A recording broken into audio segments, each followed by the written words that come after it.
नमस्कार दोस्तों। हम हैं पूर्व जन्म की कहानियों के कथावाचक, past life regression expert, life and leadership coach Hitesh Chhabra. प्यारे दोस्तों, हमारे आज के इस वीडियो के अंदर हम आप सभी के लिए एक बुजुर्ग माता जी की पूर्व जन्म की कहानी आप सभी के लिए हम लेकर के आए हैं, आपके सामने प्रस्तुत करने जा रहे हैं। दोस्तों, ये जो माताजी हैं, इनका जीवन अजीबो-गरीब भूतिया घटनाएँ, यानी कि जिनको पैरानॉर्मल एक्टिविटीज़ कहते हैं, उनसे भरा हुआ है। इनका जीवन बहुत ज़्यादा नफ़रत से भरा हुआ है। ये जो माताजी का जीवन है ना, इन्होंने अपना पीएलआर इसलिए कराया था, सभी कारणों में सबसे बड़ा कारण इन्होंने बताया कि भैया मुझे ना हर कोई नफ़रत करता है। जो कोई मेरी तरफ देखता है, नफ़रत से देखता है। नफ़रत की निगाहें हैं, जो मेरी तरफ देख रही होती हैं, जैसे पता नहीं क्या मैंने उनका लेकर के खा लिया हो। ये कहती हैं कि इस प्रकार से जितने भी लोग मेरे जीवन के अंदर हैं, मेरे सगे-संबंधी, मेरे रिश्तेदार, मुझे जानने वाले लोग, कह रहे सब लोग मुझसे नफ़रत करते हैं। तीसरा, इनका जो जीवन है दोस्तों, वो ना मानसिक और शारीरिक दोनों प्रकार के जो दर्द हैं, जो पेन हैं, उनसे भरा हुआ है। अब ये वाली बात तो दोस्तों ज़ाहिर है, मतलब ऑब्वियस है कि जब सब लोग, कोई ऐसा व्यक्ति हो जिसका जीवन ऐसा हो कि सब लोग ही उससे नफ़रत करते हों, तो मानसिक पेन तो वहीं से ही आ जाता है कि भई भई इंसान डिप्रेशन में ही रहता है या हमेशा यही सोचता रहता है कि यार मैंने क्या किया है, मुझसे इतनी ज़्यादा नफ़रत क्यों करते हो? है ना? लेकिन कहीं न कहीं दोस्तों, इनका ये जो मानसिक पेन है, ये जो स्ट्रेस है, उसने इनके शरीर के अंदर, मतलब जैसे ना एक वो घर कर लिया है इनके शरीर में। इतनी सारी बीमारियां, व्याधियों को पैदा कर दिया है इस मानसिक दर्द ने, कि बहन कहते हैं, माताजी कहते हैं कि इनका जो पूरा शरीर है, पूरा शरीर ऑल टाइम दर्द करता रहता है, पेन में रहता है। माताजी सालों से ठीक से सो नहीं पाई हैं। मतलब कौन-सा ऐसा दर्द है, कौन-सी ऐसी मेडिकल प्रॉब्लम है जिसकी वजह से बॉडी में पेन होता हो और वो मेडिकल प्रॉब्लम इनको ना हो। इस प्रकार का जो जीवन है, ये जो माताजी हैं, वो फेस कर रहे थे। दोस्तों, ये जो माताजी हैं, इन्होंने एक नहीं बल्कि 2 बार पास्ट लाइफ रिग्रेशन कराया था, और दोनों बारों में जो-जो चीज़ें निकल कर के आई थी, वो सभी हम एक ही वीडियो के अंदर आप सभी के सामने प्रस्तुत कर देंगे। शुरू में जब माताजी हमारे संपर्क में आए थे, तो इनका पास्ट लाइफ रिग्रेशन तब नहीं किया गया था, क्योंकि इनकी लाइफ के अंदर, जैसे हमने बताया, पैरानॉर्मल एक्टिविटीज़ जो है वो नेक्स्ट लेवल की हैं। इनका जो घर है, माताजी जो हैं एक्चुअली एक एनआरआई हैं। पिछले 50 वर्षों से भारत से बाहर रहते हैं, और अच्छा खासा इनका जो परिवार है, उनका अच्छा खासा बिज़नेस है, ठीक-ठाक रिच हैं।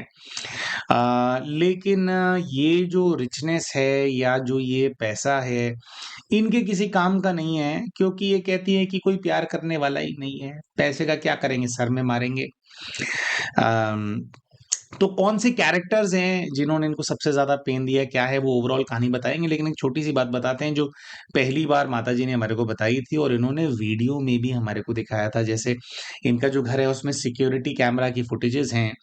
तो माताजी ने बताया कि भैया देखो, ये मेरे घर का एक दरवाज़ा है। एक दरवाज़ा है दोस्तों, उसमें ना काँच भी लगा हुआ है, और वैसे बड़ा हेवी मेटल का दरवाज़ा है। माताजी कहते हैं कि इस दरवाज़े को अगर बच्चे मुझे भी खोलना होता है ना, तो बहुत जान लगती है। एक जवान-जहान इंसान भी अगर इसको खोलने का प्रयास करे ना, तो बड़ी ताकत लगेगी, तब ये खुल पाएगा। और माताजी ने ये दिखाया कि एक स्पेसिफिक टाइम होता है शाम के समय, जिसके अंदर ये दरवाज़ा अपने आप खुलता है, और उसके बाद अपने आप बंद होता है, जैसे कि किसी ने घर के अंदर प्रवेश किया हो, और उसके बाद फिर उसने दरवाज़ा बंद कर दिया हो। तो ये मतलब अपने आप में थोड़ा एक वो फ्रीक आउट करने वाली चीज़ थी, कि कोई ऐसी शक्ति जो कि इतनी शक्तिशाली है कि वो दरवाज़े को खोल देती है, इतने भारी दरवाज़े को, जिसको एक मनुष्य जिसके पास पंच तत्वों का शरीर है, उसको भी खोलने में कुछ असुविधा हो, एक अदृश्य शक्ति उस दरवाज़े को खोल देती है, और घर के अंदर जो है वो प्रवेश कर लेती है। तो कहीं न कहीं माताजी ने कहा कि मुझे ऐसा लगता है कि मेरे जो पूरे शरीर में दर्द रहता है, या जो मैं दुख तकलीफों के अंदर हूं, उसके अंदर ये जो भी अदृश्य शक्ति है उसका भी बहुत बड़ा हाथ है। कब से हो रहा है ये? तो माता जी कहती हैं तकलीफें तो जीवन के अंदर जब से पैदा हुई हूं तब से है, लेकिन ये दरवाजा खोल बंद होने वाला जो चीज है, माता जी कहती हैं कि पिछले 5 सालों से मैं नोटिस कर रही हूं बेटा, 5 सालों से ये चीज लगातार होती है। तो एक तो ये पैरानॉर्मल एक्टिविटी। दूसरी एक बहुत बड़ी पैरानॉर्मल एक्टिविटी इनके साथ हुई थी दोस्तों, जब ये माता जी ये बताते हैं आज से लगभग 30 वर्ष पहले, वैसे तो भारत आते रहते हैं, भारत में काफ़ी इनके रिश्तेदार हैं, जैसे भी रिश्तेदार हैं, लेकिन ये कहते हैं कि बच्चे रिश्तेदारी तो निभानी होती है और फिर अपने घर में इतना टॉक्सिक माहौल है तो कहीं तो बाहर भी जाऊँगी मैं। तो ये भारत आते रहते हैं। भारत ये आए थे आज से 30 वर्ष पहले, वैसे ट्रिप लगता रहता है लेकिन अभी 30 वर्ष पहले के ट्रिप की बात बता रहे हैं। तो ये कहते हैं कि बच्चे मैं ना घूमने के लिए गई थी। कहाँ घूमने गई थी? कहते बच्चे मैं आगरा घूमने के लिए गई थी और शायद आगरा के पास एक स्थान है जिसका नाम है फतेहपुर सिकरी। कह रहे मैं वहां घूमने गई थी और कहती है वहां का जो मेरे साथ एपिसोड हुआ और जो उस दिन पैरानॉर्मल एक्टिविटी हुई, कह रही वो आज भी मुझे याद आती है और आज भी कहती हैं कि मैं ये सोचती हूँ कि भाई क्या है वो, मैं इसका रहस्य जानना चाहती हूँ। तो अच्छा दोस्तों, हम आपको ऑनेस्टली बता देते हैं, ये वीडियो जब हम बनाने लगे तो माता जी ने फतेहपुर सिकरी का नाम लिया था। तो हमने क्या किया, थोड़ा उसको गूगल किया कि भाई कहाँ है ये जगह, कैसे है। तो सबसे पहले जब हमने फतेहपुर सिकरी डाला तो सबसे पहले जो गूगल के अंदर लिखा हुआ आता है वो लिखा हुआ है गोस्ट टाउन। मैंने कहा है, अच्छा जी, मतलब जेन्युइनली वहां पे भूत बात है क्या? तो इस प्रकार से वो सामने आया। तो माता जी का बताते हैं कि माता जी का क्या अनुभव है। माता जी कहते हैं कि मैं फतेहपुर सिकरी करने मतलब मैं घूमने के लिए गई। तो कह रही हैं जब मैं वहां पहुंची, वो जो स्थान है, जो भी वहां पे घूमने की जगह है, मुगल एम्परर ने आई थिंक वहां पे कोई बिल्डिंग बनवाई थी। अ, तो कह रहे जब मैं उस स्थान पे गई तो वहां पर मुझे एक तूफान नजर आने लगा, एक बहुत बड़ा तूफान। और कहती हैं कि वो धीरे धीरे धीरे धीरे ना जैसे बनता चला जा रहा था, जैसे चक्रवात होते हैं ना दोस्तों। अब चक्रवात क्या होते हैं, भारत में तो उतने देखने को मिलते नहीं है। ये चक्रवात तो अमेरिका कनाडा यहाँ की बीमारियां हैं नेचर की, कि वो चक्रवात आ जाते हैं, टोर्नेडोज आ जाते हैं और सब कुछ तबाह करके ले जाते हैं। लेकिन कहते हैं कि मेरे सामने सामने एक ना चक्रवात सा बनने लगा और बनते बनते बनते बनते ना वो हवाएं तेज होने लगी और वो कहते हैं कि बड़ा होता गया, बड़ा होता गया, बड़ा होता गया। अब ये कह रही कि जब वो बड़ा होता गया ना तो मुझे ना उसमें ना वो काला नजर आने लगा, जैसे उसके अंदर डार्कनेस हो। और कह रही है वो मेरी तरफ बढ़ने लगा। अब ये कहती है कि मेरी तरफ बढ़ने लगा तो मैं भी थी, मेरे साथ में इनकी जो माता जी हैं वो भी घूमने के लिए गए हुए थे, कुछ और भी इनके लोग थे, साथ के टूरिस्ट थे। तो कह रहे हैं हम सब लोग भागे वहां से, भाग करके कहते हैं कि हम अपनी गाड़ी में बैठे और गाड़ी में बैठ करके ये कहती हैं कि हम जो है हमारे होटल की तरफ, जिस होटल की तरफ हम थे वहां पे, कह रही है सरप्राइजिंगली हमें ऐसा नजर आया कि जैसे ये जो बवंडर है, ये जो तूफान है, टोर्नेडो है, कह रही है जैसे ये हमारा पीछा कर रहा हो। अब कह रही हैं लेकिन जो भी था, वो उसकी घूमने की स्पीड काफी थी लेकिन हमारी तरफ बढ़ने की स्पीड उतनी नहीं थी। तो धीरे धीरे कह रहे जब हम अपने होटल की तरफ जा रहे थे तो धीरे धीरे ऐसा नजर आने लगा कि जैसे वो जो टोर्नेडो है, जो जमीन होती है, कह रहे जमीन को उसने छोड़ दिया और वो आसमान की तरफ उठने लगा और आसमान में जैसे एक तूफान घूम रहा हो। जनरली टोर्नेडो क्या होता है, वो जमीन से कनेक्टेड होता है। कह रहे जैसे आसमान में एक तूफान घूम रहा हो और आसमान में वो फ्लाई करके हमारी तरफ आ रहा हो। कह रही मुझे ऐसा फील होने लगा। फिर ये कहते कि हम लोग होटल चले गए और होटल के जो भी टॉप फ्लोर था, कह टॉप फ्लोर के अंदर हमारा रूम था, अच्छे व्यू के लिए हमने टॉप फ्लोर का रूम लिया हुआ था। कह रही भैया मैं अपने बच्चे मैं अपने टॉप फ्लोर वाले रूम के अंदर गई हूँ, मैं मेरी माँ के साथ वहां पे खड़ी हूँ और कह रही है मुझे आसमान में वो तूफान बिल्कुल मेरे होटल के शीशे की तरफ, मैं शीशे में से देख रही हूँ और वो तूफान आ रहा है।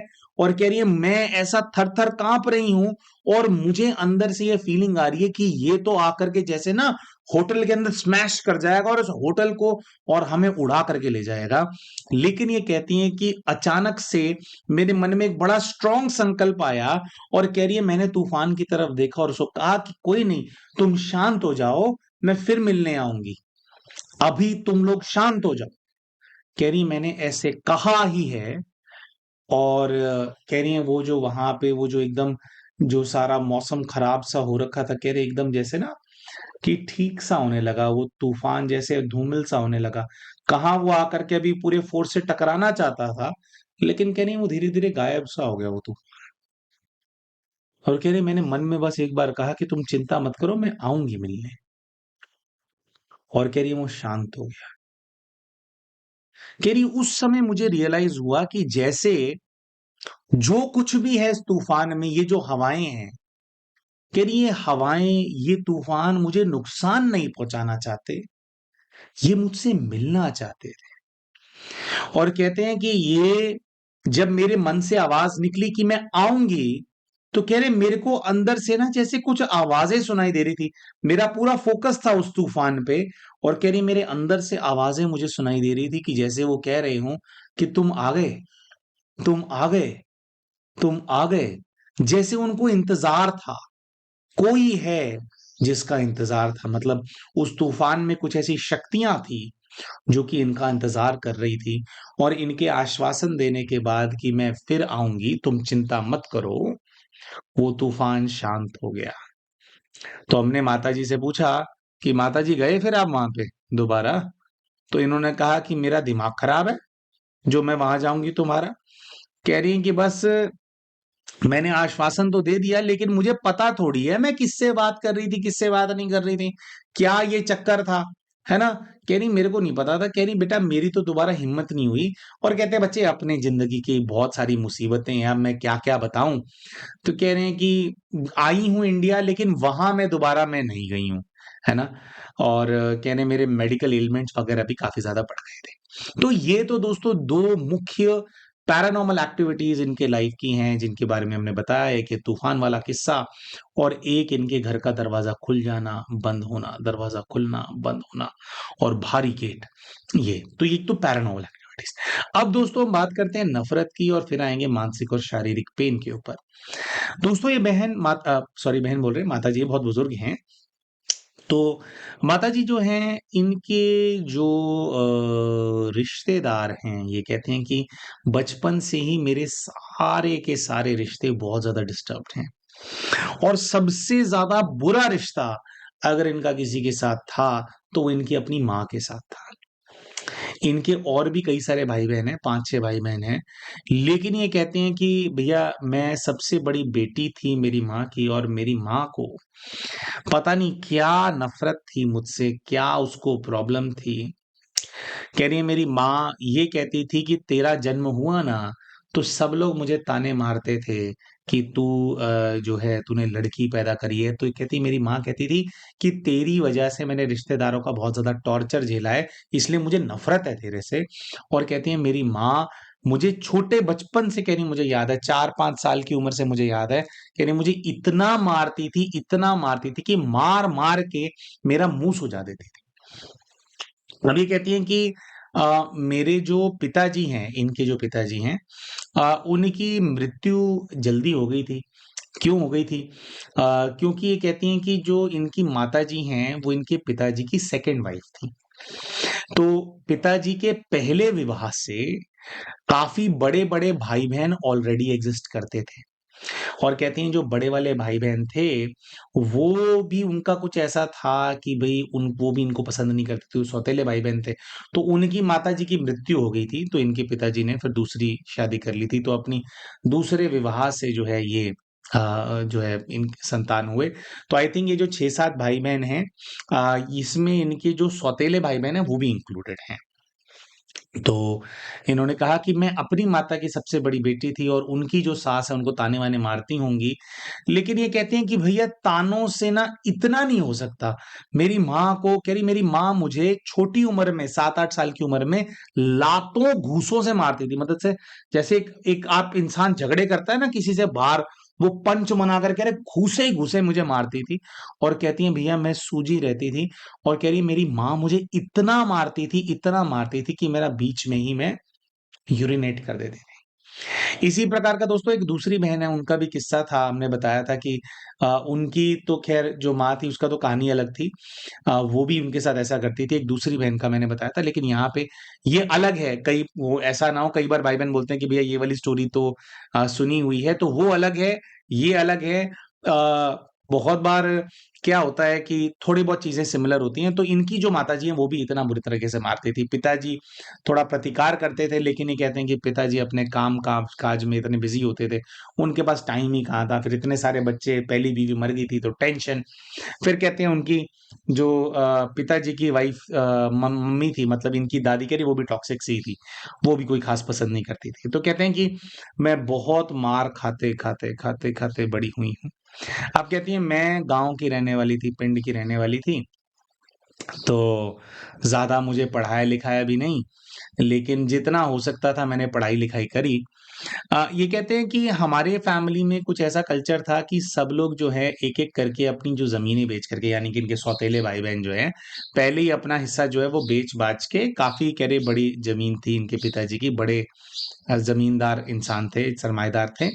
तो कहती हैं वो बेच करके वो सब लोग कनाडा सेटल हो गए थे। अब कह रही है मेरी माँ मुझे इसलिए भी मारती थी कि तेरे चक्कर में मैं यहाँ अभी भी गाँव में पड़ी हुई हूँ। इनकी जो माँ हैं, उनका शायद कोई टेस्ट वग़ैरह है वो क्लियर नहीं होता था, तो उनको ये आशा थी कि ये अपने टेस्ट क्लियर करके जो है कनाडा पहुँचे तो उनके बिहाफ़ पे इनकी माँ भी जो है वो कनाडा पहुँच पाएँगी।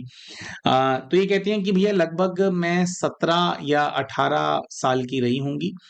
उस टाइम पे किसी प्रकार से स्टूडेंट वीज़ा लगवा करके इनको कनाडा लेकर के जाया गया। अब ये बात है आज से 50 साल पहले की, 50 वर्ष पहले हुआ था ये। तो आप समझते हैं दोस्तों कि आज के कनाडा में और 50 साल वाले कनाडा में भी कितना फ़र्क होगा, है ना? ये कहती है कि जब मैं वहाँ गई, तो मेरे जो सौतेला भाई था, इनका एक सौतेला भाई है, कह रहे वो मुझसे लगभग 15 1 साल बड़ा है। तो कह रही है वो तो ऑलरेडी वहाँ पे सेटल्ड था, अच्छा खासा उसका बिज़नेस था। कह रही है उसने बहुत सारी प्रॉपर्टीज़ भी दिमाग लगा करके बना ली थी, रेंटल प्रॉपर्टीज़ होती हैं। कह रही बहुत सारे लोगों को किराए पे वो प्रॉपर्टीज़ देता था, बहुत रिच था। कह रही है वो भी मुझसे बहुत नफ़रत करता था। कह रही है जैसे ही मैं कनाडा गई, तो ना वो क्या करे कि ना कह रहे मुझे यूज़ करता था, कैसे यूज़ करता था कह रहे कि उसकी ना बहुत सारी दुकानें थी, तो उसके अंदर ना पेंट करना होता था। तो कह रही मुझे याद है कि मैं वहाँ जाती थी, कनाडा में भी मुझे फटे-पुराने कपड़े पहनाते थे वो लोग और कह रही है मुझे ना पेंटर की तरह रख लिया था कि मुझे पेंट करना सिखा दिया था। तो कह रहे भैया मैं ना दिन-रात उनकी दुकानें ही पेंट करती रहती थी। अब दोस्तों एक ऐसा किस्सा इन बहन ने बताया, इन माताजी ने बताया जो सुन कर के हमारा दिल दहल गया। जनरली हमारा दिल इतना कमज़ोर नहीं है, दहलता नहीं है या सही बताएँ तो इतनी एकदम से हमारे को दया नहीं आती है क्योंकि हम क्या करते हैं कि कार्मिक अकाउंट और हिसाब-किताब देखना ये तो हमारे को पता ही होता है। तो हमें पता ही होता है कि यार इंसान का कुछ न कुछ विकर्म होता है, कुछ पाप होता है जिसकी वज़ह से वो फेस कर रहा होता है। लेकिन दोस्तों ये जो हमने बात सुनी ना, ये सुन कर के मतलब हमारे भी रोंगटे खड़े हो गए कि एक इंसान दूसरे के साथ ऐसा भी कर सकता है। वो भी अपनी बहन के साथ, चाहे सौतेली क्यों ना हो, है तो अपनी बहन। तो कहते हैं कि ऐसे मैं पेंट करती थी, तो कहते हैं कि मैंने एक बार अपने भाई को बोला कि भाई मुझे ना कुछ खाने को दे दो। कह रहे मेरे को ना वो पूरा-पूरा दिन भूखा रखते थे। कह रहे मेरे को ना ऐसा हुआ कि मैं फेंट होने लगी, तो मैंने कहा कि मुझे कुछ दे दो भाई मैं बड़ी तकलीफ है मेरे को ये। तो कह रही हैं कि भाभी ने कहा कि दाल-चावल है, दाल-चावल खा लेगी? तो कहती हाँ, जो है मेरे को दे दो, मेरे को चक्कर आ रहे हैं। तो कह रही भैया वो ना एक ऐसे बड़े से बोल के अंदर दाल और चावल मिक्स करके लेकर के आई और उसने मुझे पकड़ाया। कह रहे मैं इतनी भूखी थी, मैंने उसको हाथ में पकड़ा और मैं उसे खाने लगी और तेज़-तेज़ मैं खा रही थी क्योंकि कह रही मैंने सुबह से कुछ खाया नहीं था, शाम हो गई थी, मुझे चक्कर आ रहे थे। कह रही लेकिन मेरी भाभी और मेरा वो सौतेला भाई, कह रही है वो दोनों देख कर के ना बड़ा हँस रहे थे, बड़ा स्माइल कर रहे थे कि कि क्या है, क्या खा रही है ऐसे-ऐसे करके। कह रही भैया मुझे ना समझ में नहीं आया, वो जो बोल है ना बाहर से ग्रीन से कलर का था और बीच में इतना बड़ा बोल था। मुझे पता नहीं कि आप लोग समझे होंगे या नहीं समझे होंगे कि वो क्यों हँस रहे थे, बता देते हैं।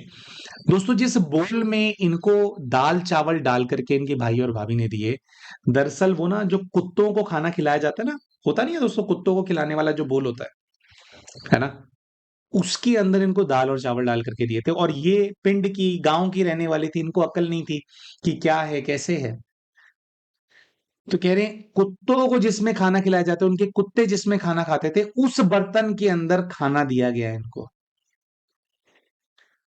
और ये कहती हैं कि मुझे उस दिन तो समझ में नहीं आया, लेकिन कुछ दिनों बाद मैंने देखा कि मैं उनके एक जो मेन उनकी शॉप है, वहाँ पे थी, जहाँ पर बैठ कर के वो अपना जहाँ पे उनका ऑफ़िस बना हुआ था। तो कह रही है वहाँ पे उन्होंने कुत्ता रखा हुआ था। कह रही एग्ज़ैक्ट उसी बोल में उनका जो कुत्ता है, वो भौंक रहा था, कुछ-कुछ माँग रहा था, तो उसको जेली डाल करके दे रहे थे। जेली होती है ना, जेली की oh! I am giving you the treat. कह रहे उसको ट्रीट दे रहे थे और कुत्ता कह रही कि उसी बोल में चाट-चाट के खा रहा था। कह रही हैं भैया वो देख कर के ना मैं पूरी अंदर से टूट गई और कह रही जैसे मैंने वो देखा, तो मेरी भाभी ने बोला कि अरे तू चिंता मत कर, तेरे को दिया था, तो धो करके दिया था इसको। दोस्तों कैन यू इमेजिन कि एक इंसान को उसी बर्तन के अंदर खाना खिलाया जा रहा है, जिसके अंदर एक कुत्ता खाना खाता है। तो ये इनका था। तो कह रही हैं कि भैया उस दिन मुझे समझ में आया कि कह रही हैं फिर भी मेरे मन में ये था कि चलो कोई बात नहीं, काम तो करना होता है। अब कहते हैं कि मैं गाँव की थी, पिंड की थी, तो बड़ी हष्ट-पुष्ट तगड़ी थी। तो कह रहे जो गाँव के लोग होते हैं ना, वो मेहनत करने से डरते नहीं है। मतलब गाँव का आदमी क्या होता है, स्पेशली अब तो ज़माना बदल गया है। लेकिन कह रहे हैं कि पहले का गाँव का आदमी ना भैया बड़ा भोला होता था। कह रहे मैं तो बहुत भोली थी और तगड़ी बहुत थी। तो ठीक है, अगर दुकान भी पेंट करनी है तो एक पुरुष जैसे बलशाली होते हैं और वो काम करते हैं। कह रहे मैं पूरी तगड़ी थी तो मैं कर रही थी, कोई दिक्कत नहीं थी मेरे को। और कह रहे और भोला होता तो कह रहे इतना मैंने दिमाग नहीं लगाया, मुझे लगा कि फ़ॉरेन में ऐसे प्लेट होते होंगे, सोचा नहीं। लेकिन कह रही वो देख कर के मुझे समझ में आया कि ये तो यार मेरा इस्तेमाल कर रहे हैं और ये है। और कुछ फिर ऐसा किस्सा हुआ कि इनके ही ये जो सौतेले भाई हैं, उनका कोई दोस्त वगैरह था, तो वो देखता था कि कैसे ट्रीट करते हैं इनको, तो उसने इनको कुछ सांत्वना वगैरह दी और इनको कुछ शॉपिंग वगैरह कराई, लेकिन फिर इनके साथ बदतमीज़ी करने का प्रयास किया। अब तो ये वाली जब चीज़ इनके साथ हुई तो इन्होंने जाकर के अपने भाई को बताया और भाई और भाभी ने इन्हीं के ऊपर कुछ लांछन लगा दिया, जिससे कि एटलीस्ट फिर इनको एक बहाना मिल गया। मतलब वैसे भी इनको अच्छा नहीं लगा था ये हुआ तो, इनको बहाना मिल गया कि भई मैं इन लोगों के यहाँ पे काम करने के लिए नहीं जाऊँगी, ये लोग तो मुझे उसके अंदर डाल रहे हैं और पता नहीं क्या इनके कैसे देखने वाले लोग हैं, मेरे साथ तो ऐसी हरकत हुई है, तो मैं नहीं जाऊँगी इन ये क्योंकि इनकी माँ ज़बरदस्ती भेजती थी कि तुझे उन्हीं के पास काम करना है। तो कह रहे हैं कि वहाँ से फिर मैं जो है अलग हो गई और फिर मैंने अपनी कोई अलग जॉब ढूँढना शुरू किया कि अलग किसी स्टोर पे जॉब कर लूँगी और कुछ कर लूँगी। तो कह रही हैं ऐसे करके फिर मैंने कुछ अपना खुद का वहाँ देखा, अपनी पढ़ाई पे फ़ोकस किया, अपनी कह रही डिग्रीज़ मैंने ली, वहाँ पे मैंने फिर अपने लिए खुद अपने लिए जॉब्स ढूँढी, अपने आप काम किया, इन लोगों से अलग हो गई। लेकिन कह रही हैं कि मुझे आज भी ना सब लोग आस-पास रहते हैं और मुझे पता है कि बहुत ज़्यादा मुझसे नफ़रत करते हैं, मुझसे कोई बात नहीं करना चाहता। अच्छा अब तीसरा आ जाते हैं। एक तो सौतेले भाई-बहनों का बता दिया, माँ का बता दिया, फिर कहते हैं कि मेरे सौतेले भाई और मेरी माँ ने मिलकर के मेरी जिस व्यक्ति से शादी कराई, कह रहे मेरा जो पति है, ये तो मेरा सबसे बड़ा दुश्मन है। कह रही शादी के पहले दिन से लेकर के आज तक, एक भी ऐसी बात नहीं हुई होगी कि मैंने बोली हो और इसने मेरी बात काटी ना हो। कह रही इतना बोलता है, इतना बोलता है, इतना बोलता है, कह रही ये 75 साल का हो गया है लेकिन इसकी बातें खत्म नहीं होती हैं। कह रही है और अगर ये मुझे देख ले ना मेरा पति, तो कह रहे हैं बड़बड़ाना शुरू कर देगा, कुछ-कुछ बोलना शुरू कर देगा, मुझे चैन से जीने नहीं देता है। मेरे पास आ करके कह रही आएगा मेरे पास और के मेरे से बातें करेगा और मेरा दिमाग खराब करेगा। कैस खैर काफ़ी लंबा हमने इनका जो वो बता दिया दोस्तों। To cut the long story short कह रहे हैं कि पति ने मुझे इतना टॉर्चर किया, इतना बोलता है कह रही जिसकी कोई हद नहीं। इनके अपने विवाह से इनकी जो संतान है, इनके जो बच्चे हैं, कह रही है मेरे पति कह रहे पहले मेरे बच्चे मेरी थोड़ी सुनते थे, मेरे प्रति उनके मन में कुछ वो भावना भी थी। लेकिन कहती हैं कि जब से मेरे दोनों बच्चों की शादी हुई है, तो उनकी जो पार्टनर्स हैं, यानी बेटी का पति और बेटे की पत्नी जो है, कह रहे वो लोग भी मुझे पसंद नहीं करते हैं। और उन लोगों ने और मेरे पति ने मिलकर के मेरे बच्चों को क्या भड़का दिया है, कह रहे कि मेरे बच्चे भी अब मुझसे बात नहीं करते हैं। अगर मैं कुछ उनसे बात भी करूँ, तो वो कुछ मेरे को बातें सुना देते हैं। कह रही मेरी बेटी से तो ऐसा है कि मेरी बेटी तो डायरेक्ट प्रॉपर्टी की बात करती है कि उसको प्रॉपर्टी से मतलब है। इनसे बात नहीं करती है, प्रॉपर्टी की बात करती है कि भई मेरा मेरे पिता की प्रॉपर्टी पे अधिकार है, ये है। कह रही वो तो अपने बाप के मरने का वेट कर रही है और उसको ये है कि इतने इतने मिलियंस ऑफ डॉलर्स की उसको प्रॉपर्टी आने वाली है। कह रहे बेटे की भी थोड़ी बहुत सोच ऐसी ही है। कह रही कोई भी ये नहीं सोच रहा है कि मेरे को क्या मिलेगा, और कह रही जो पति है वो मेरे नाम पे कुछ करना नहीं चाहता, उसने अपनी विल में सब कुछ में बच्चों के नाम सब कुछ कर दिया है, उसकी जो प्रॉपर्टी है। और कह रही कि अगर आज ये अब मर जाता है, कह रही मैं ऐसे भी फंसी हुई है, आज अगर ये मर जाता है तो मैं कहाँ जाऊंगी, और मेरे दोनों बच्चे तो कह रही है कोई उनका, कह रहे उनके बातों में कभी ये बात है ही नहीं कि मेरा किसी प्रकार से उन लोगों ने ख्याल रखना है। For them I am a very bad person. तो ये दोस्तों इनकी ओवरऑल जो प्रॉब्लम है माता जी ने बताई। तो ये जानना चाहती थी कि सारे रिश्तेदार इतने बुरे क्यों हैं, या मैं उनके लिए इतनी बुरी क्यों हूँ, क्यों मुझे पसंद नहीं करते हैं, और ये पैरानॉर्मल एक्टिविटीज इनका क्या रहस्य है। तो इन सभी चीजों को लेकर के दोस्तों ये जो बहन है इनके लिए पास्ट लाइफ रिग्रेशन किया गया, और अपने पास्ट लाइफ रिग्रेशन के अंदर इन्होंने 3 अलग-अलग लाइव्स देखे थे, जिसके अंदर फिर जो भी इनकी प्रॉब्लम्स हैं या जो कुछ भी इनके साथ हो रहा है, वो क्यों हो रहा है और क्या कनेक्शन है, वो सब कुछ जो है फिर निकल कर के सामने आया।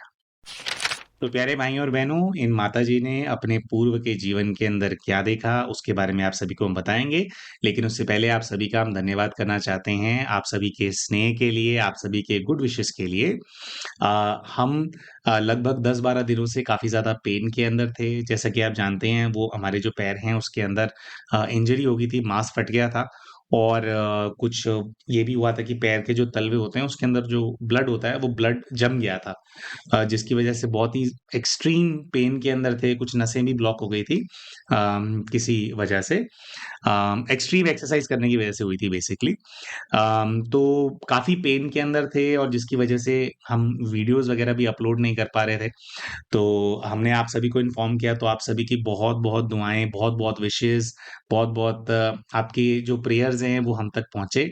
हम ऐसा समझते हैं कि हमने जो रिकवरी करी है उसके अंदर आप लोगों की जो दुआएँ हैं वो बहुत ज़्यादा शामिल हैं। तो आप सभी के प्रेम के लिए, आप सभी की दुआओं के लिए बहुत-बहुत धन्यवाद प्यारे भाई और बहनों। और एक छोटा-सा अपडेट है, अगस्त के महीने के अंदर हमने प्लान किया था कि जो भी नेक्स्ट पीएलआर का कोर्स होगा, वो अगस्त मिड से या 20 तारीख के आसपास से शुरू किया जाएगा। लेकिन क्योंकि ये 10 दिनों का गैप बीच में आ गया है, और इन 10 दिनों के अंदर हमने ना कुछ भी काम नहीं किया। ना तो कोई वीडियो रिकॉर्ड करी, ना ही कोई सेशंस हमने कंडक्ट किए, काफ़ी दिनों तक हमने सेशंस भी कंडक्ट नहीं किए। और जो हमारे पीएलआर कोर्स के ऑलरेडी जो स्टूडेंट्स हैं, उनकी क्लासेस भी हम नहीं करा पाए हैं।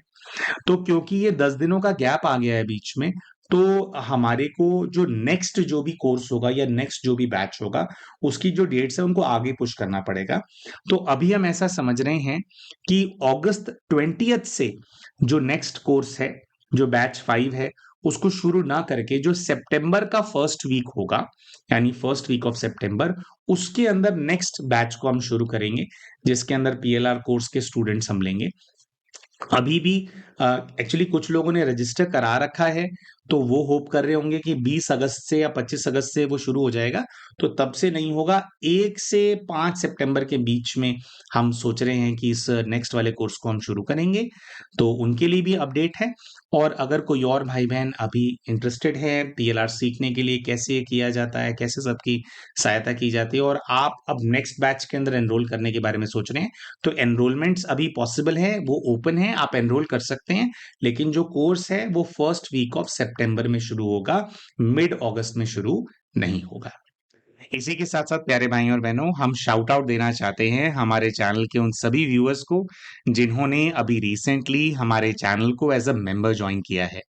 दोस्तों, यूट्यूब के ऊपर इनके यूज़र आईडीज़ हैं, नितिका महाजन, स्नेहा राज चौरसिया, टैरोटियर, वैदेही देश पांडे, रविंदर कौर वालिया, अखिता तयाल, गुंजन मेहंदी, डॉक्टर तुषे doctor Tushar Porkar, L G Ahir, P V Chandrakala, the whisker chronicles, Jayashree Vaidya, Vinita Kumari, Meera Tiwari, happy soul, Smriti Mishra, lucky lucky, Himani Devika, Lokesh, Prahlad Pardeshi, Diksha Dewangan, vibrate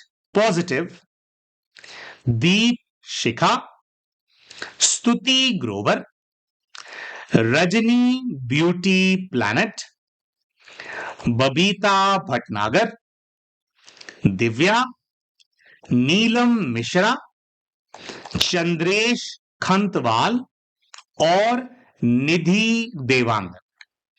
प्यारे भाई और बहनों, अगर आप भी इन चैनल के मेंबर्स की तरह हमारे चैनल के मेंबर बनना चाहते हैं और चैनल के मेंबर्स के लिए जो एक्सक्लूसिव ग्रुप पीएलआर या इनर चाइल्ड हीलिंग के सेशंस जो हम कंडक्ट करते हैं हर महीने, अगर आप भी उनका लाभ उठाना चाहते हैं तो हमारे इस वीडियो के नीचे आपको एक ज्वाइन बटन नजर आ रहा होगा, उसका इस्तेमाल करके आप भी चैनल की मेंबरशिप के लिए ऑप्ट कर सकते हैं।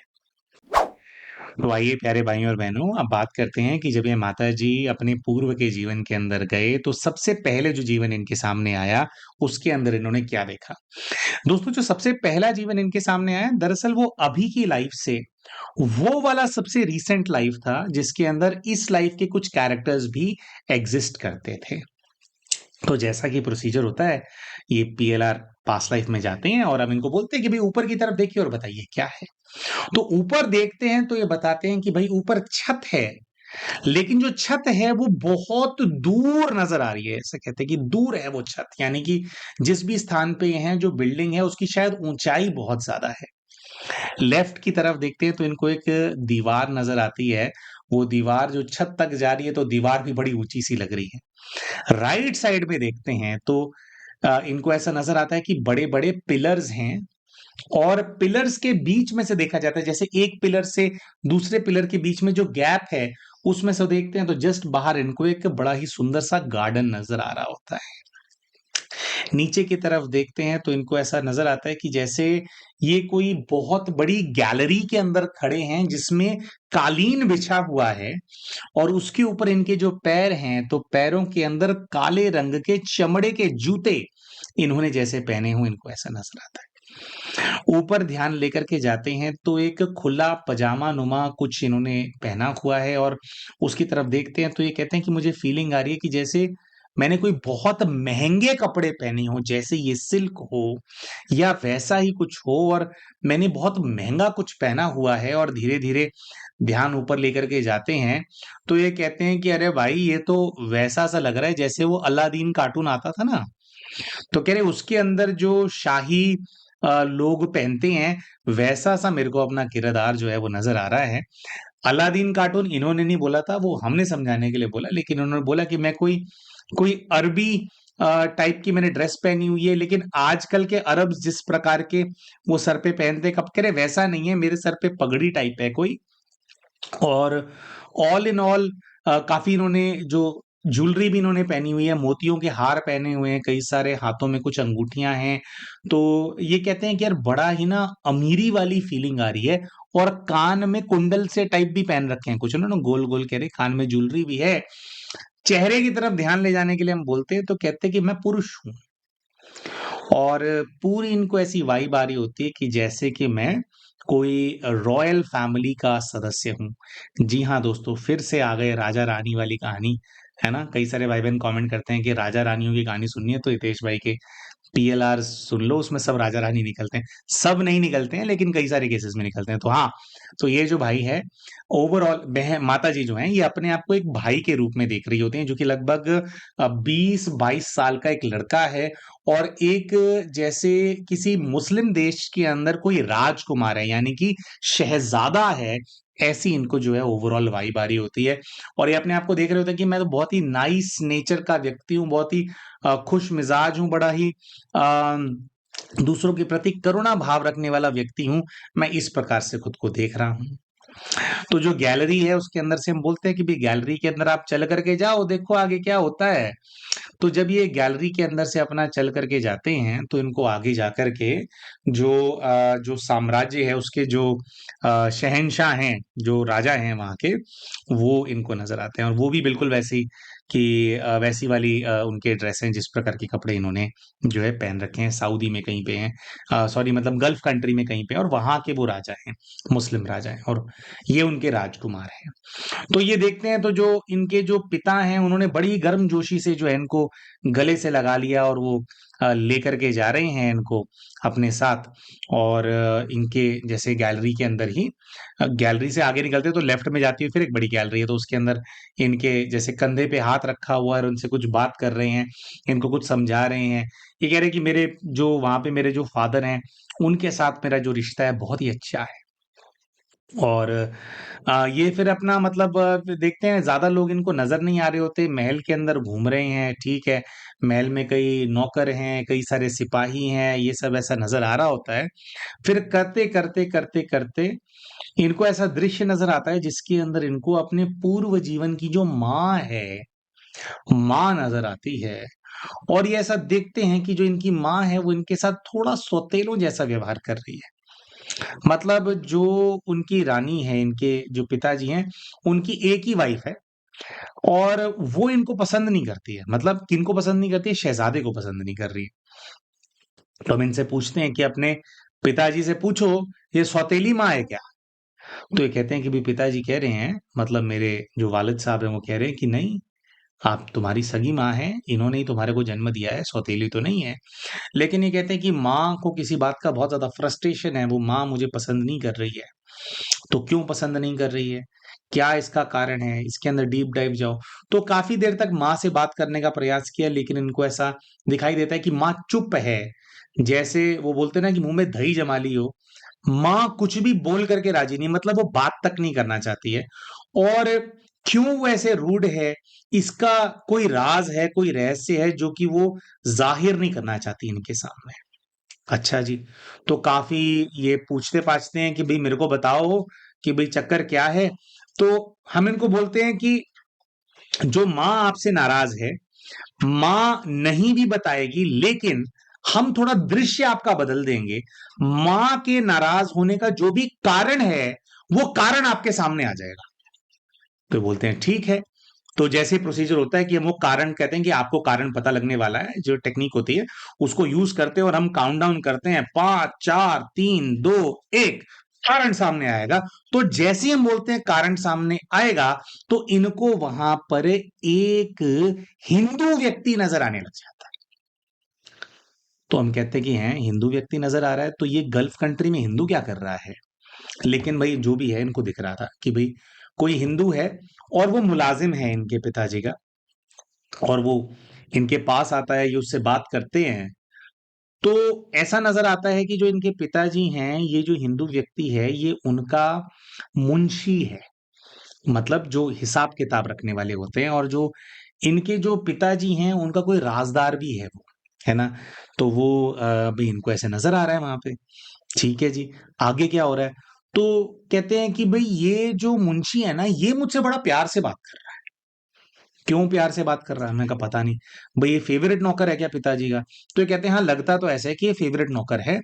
और इनको ऐसा नजर आता है कि वो मुंशी इनके पास आकर के खड़ा हो गया, बड़ी खुशी से इनसे बात कर रहा है। और दूर जो इनकी माँ है वो खड़ी हैं, और वो देख करके मतलब बहुत ज्यादा आग बबूला हो रही हैं कि ये इसके साथ बात क्यों कर रहा है। तो भाई और वो जो भी वो मुंशी है उसको पसंद नहीं कर रही है।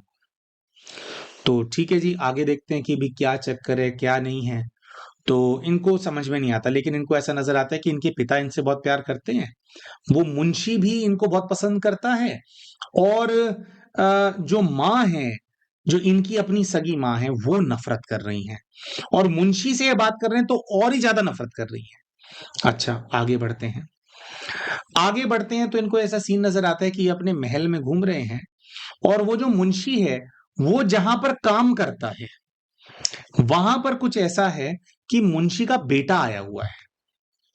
जो इनके ये जो राजा हैं, इनके पूरा जो इनका महल है, जो भी इनका सेटअप है, उसके दूर बाहर नौकरों के क्वार्टर्स हैं।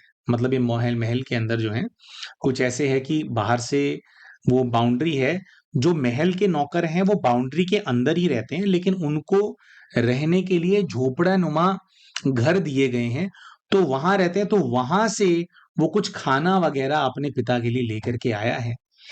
और ये ऐसा देखते हैं कि वो अपने पिता के साथ बैठा है और बैठ करके अपने पिता को खाना परोस रहा है।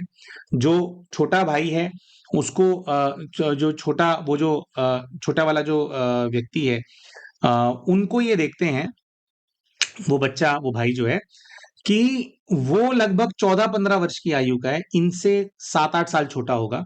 और वो जैसे अपने दोनों पैरों पे, जैसे हम बैठते हैं ना, घुटनों पे बैठा हुआ है वो, और पिताजी को अपने भोजन डाल रहा है, और ऐसे मुड़ करके इनकी तरफ देख रहा है, और उसकी आंखों में इनके लिए बहुत ज्यादा नफरत है, बहुत ज्यादा हेट्रेड है, जैसे कि इन्होंने उसका कुछ छीन लिया हो, जैसे उसको बर्बाद कर दिया हो। यही कारण है उसके जीवन के सारे दुखों के। कह रहे हैं ऐसी नजरों से वो जो बच्चा है वो मुझे देख रहा है। अब समझ में नहीं आ रहा कि भाई क्या चक्कर है।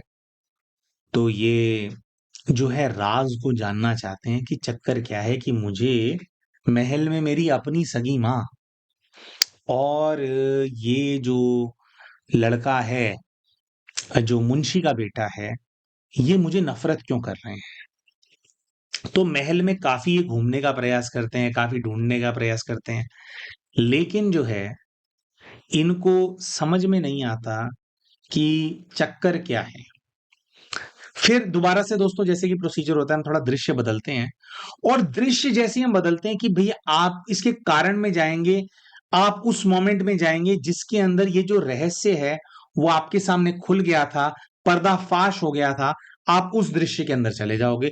और जैसे ही उस दृश्य के अंदर जाते हैं तो इनको ऐसा नजर आता है कि बहुत सारी जनता है जिसके अंदर ज्यादातर लोग मुसलमान ही हैं, और इनको जंजीरों से बांध रखा है, और जो है सब लोग शोर मचा रहे हैं, नारे लगा रहे हैं शहजादे के खिलाफ, और इनको पत्थरों से पीट भी रहे हैं।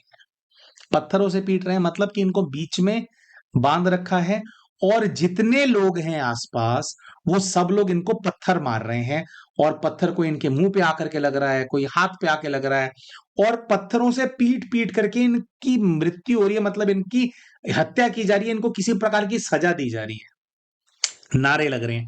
अच्छा, नारे लग रहे हैं तो हम इनको बोलते हैं कि भी इनके अंदर आप ढूंढो कौन लोग हैं। तो जब ये नारे लगाने वाले लोगों को देखते हैं तो अपने इस जीवन से भी कई सारे लोगों को आइडेंटिफाई करते हैं, और वहां पर जो मेन भीड़ को भड़काने वाला व्यक्ति है उसको भी आइडेंटिफाई करते हैं। तो इनको दिखाई देता है कि भीड़ तो मुसलमानों की है, लेकिन उनको भड़काने वाला वही हिंदू लड़का है। अभी ये देखते हैं कि इनकी उम्र बढ़ चुकी है, मतलब जैसे ये 28 के 29 के 30 साल के आसपास के हो चुके हैं, और वो जो लड़का जो 15 साल का था, जो अपने पिता को भोजन खिला रहा था और इनको नफरत से देख रहा था, वो अभी 21-22 साल का हो चुका है।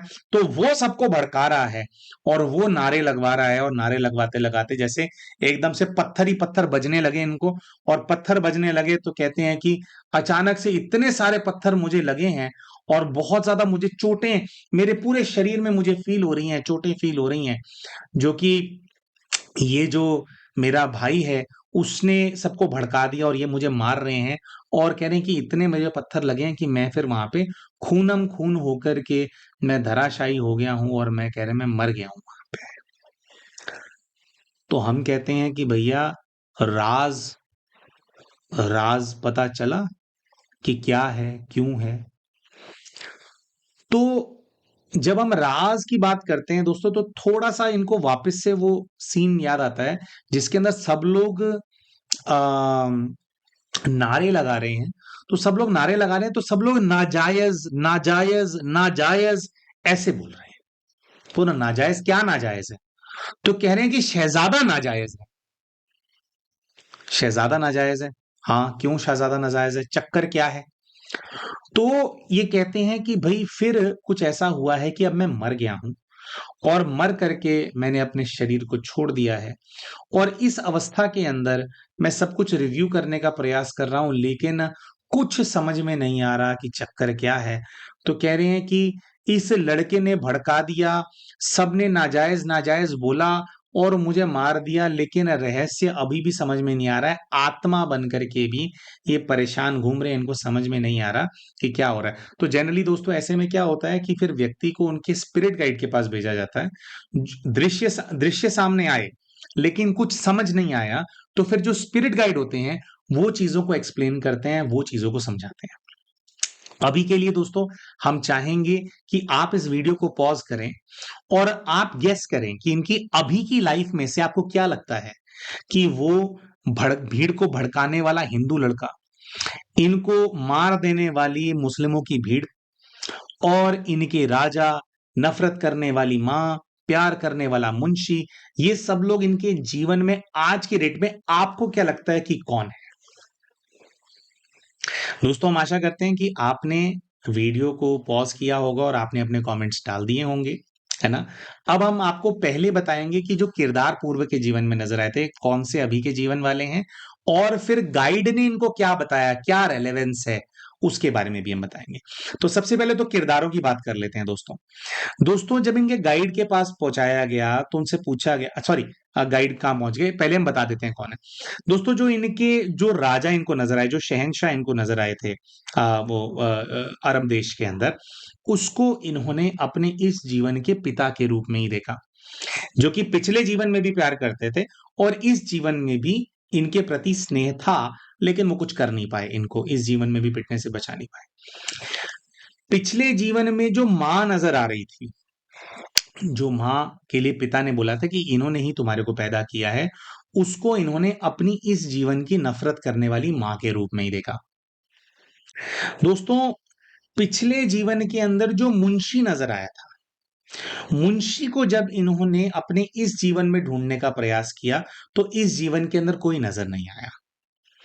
जो भाई को देखा था, वो भाई जिसने भीड़ को भड़का दिया और उनको मारपीट करी, मार पत्थर पेल्टिंग करवाई और मरवा दिया इनको, उसको इन्होंने अपने इस जीवन के पति के रूप में देखा, जो कि आज भी बुड़बुड़ बुड़बुड़ बुड़बुड़ करता रहता है, जो कि इनको देखता है तो पता नहीं क्या खुंदक है उसके अंदर जो वो निकालना चाहता है, वो करता रहता है। और इनके पति ने इनको बहुत ही बुरा टाइम दिखाया है जब से इनका विवाह हुआ है, तो अपने पति को उस लड़के के रूप में देखा जो कि उस हिंदू मुंशी का बेटा था।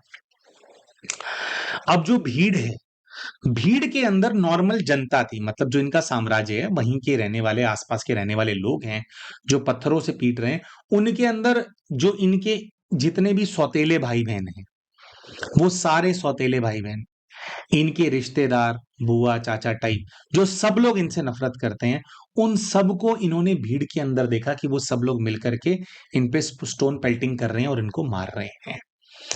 दोस्तों ये जो सारा दृश्य देखा तो भाई हमारे को दिखाई दिया कि इस जीवन के अंदर भी ये सब लोग नफरत ही करते हैं और पिछले जीवन के अंदर भी इनसे नफरत करते थे, जबकि ये बहुत ही अच्छे व्यक्तित्व था, जस्ट पास्ट लाइफ के अंदर अच्छे इंसान थे, दूसरों की मदद भी करते थे। और जो शहंशाह थे, जो इनके पिता थे, वो भी बहुत अच्छे इंसान थे। उनको अपनी जो उनकी जो जैसे बोलते कि जो उनकी आवाम है, जो उनकी प्रजा है, उसकी बहुत उनको केयर थी। और एक अच्छे इंसान, एक डाउन टू अर्थ व्यक्ति, इस प्रकार की पर्सनालिटी नजर आई थी। तो क्यों मार दिया इसको, और क्यों पिछले जीवन में भी नफरत में मार दिया और इस जीवन में भी सब लोग नफरत करते हैं, ये चीज समझ में नहीं आ रही थी। तो इस चीज को लेकर के फिर इनके स्पिरिट गाइड के पास भेजा गया और स्पिरिट गाइड ने फिर जो है कुछ क्लैरिटी दी। प्यारे दोस्तों इनके स्पिरिट गाइड के पास जब भेजा गया तो उन्होंने इनको ऐसा बताया, पहले तो उन्होंने ये जो पास्ट लाइफ में क्या हो रहा था उस सिचुएशन को समझाया।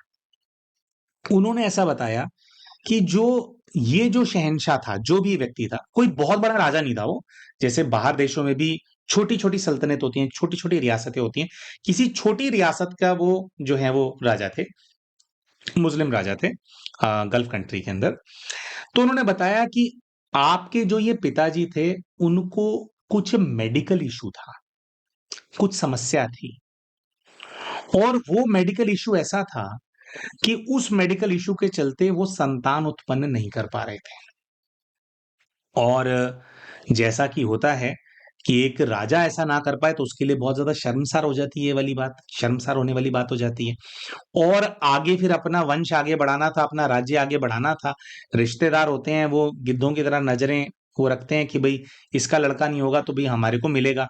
तो कह रहे हैं इस चीज का बहुत ज्यादा स्ट्रेस था, और जो उसका अपना बेटा नहीं हो पा रहा था, ये वाली जो प्रॉब्लम है, जो उसको मेडिकल इशू था, वो किसी के साथ डिस्कस नहीं करना चाहता था अपनी सल्तनत के अंदर।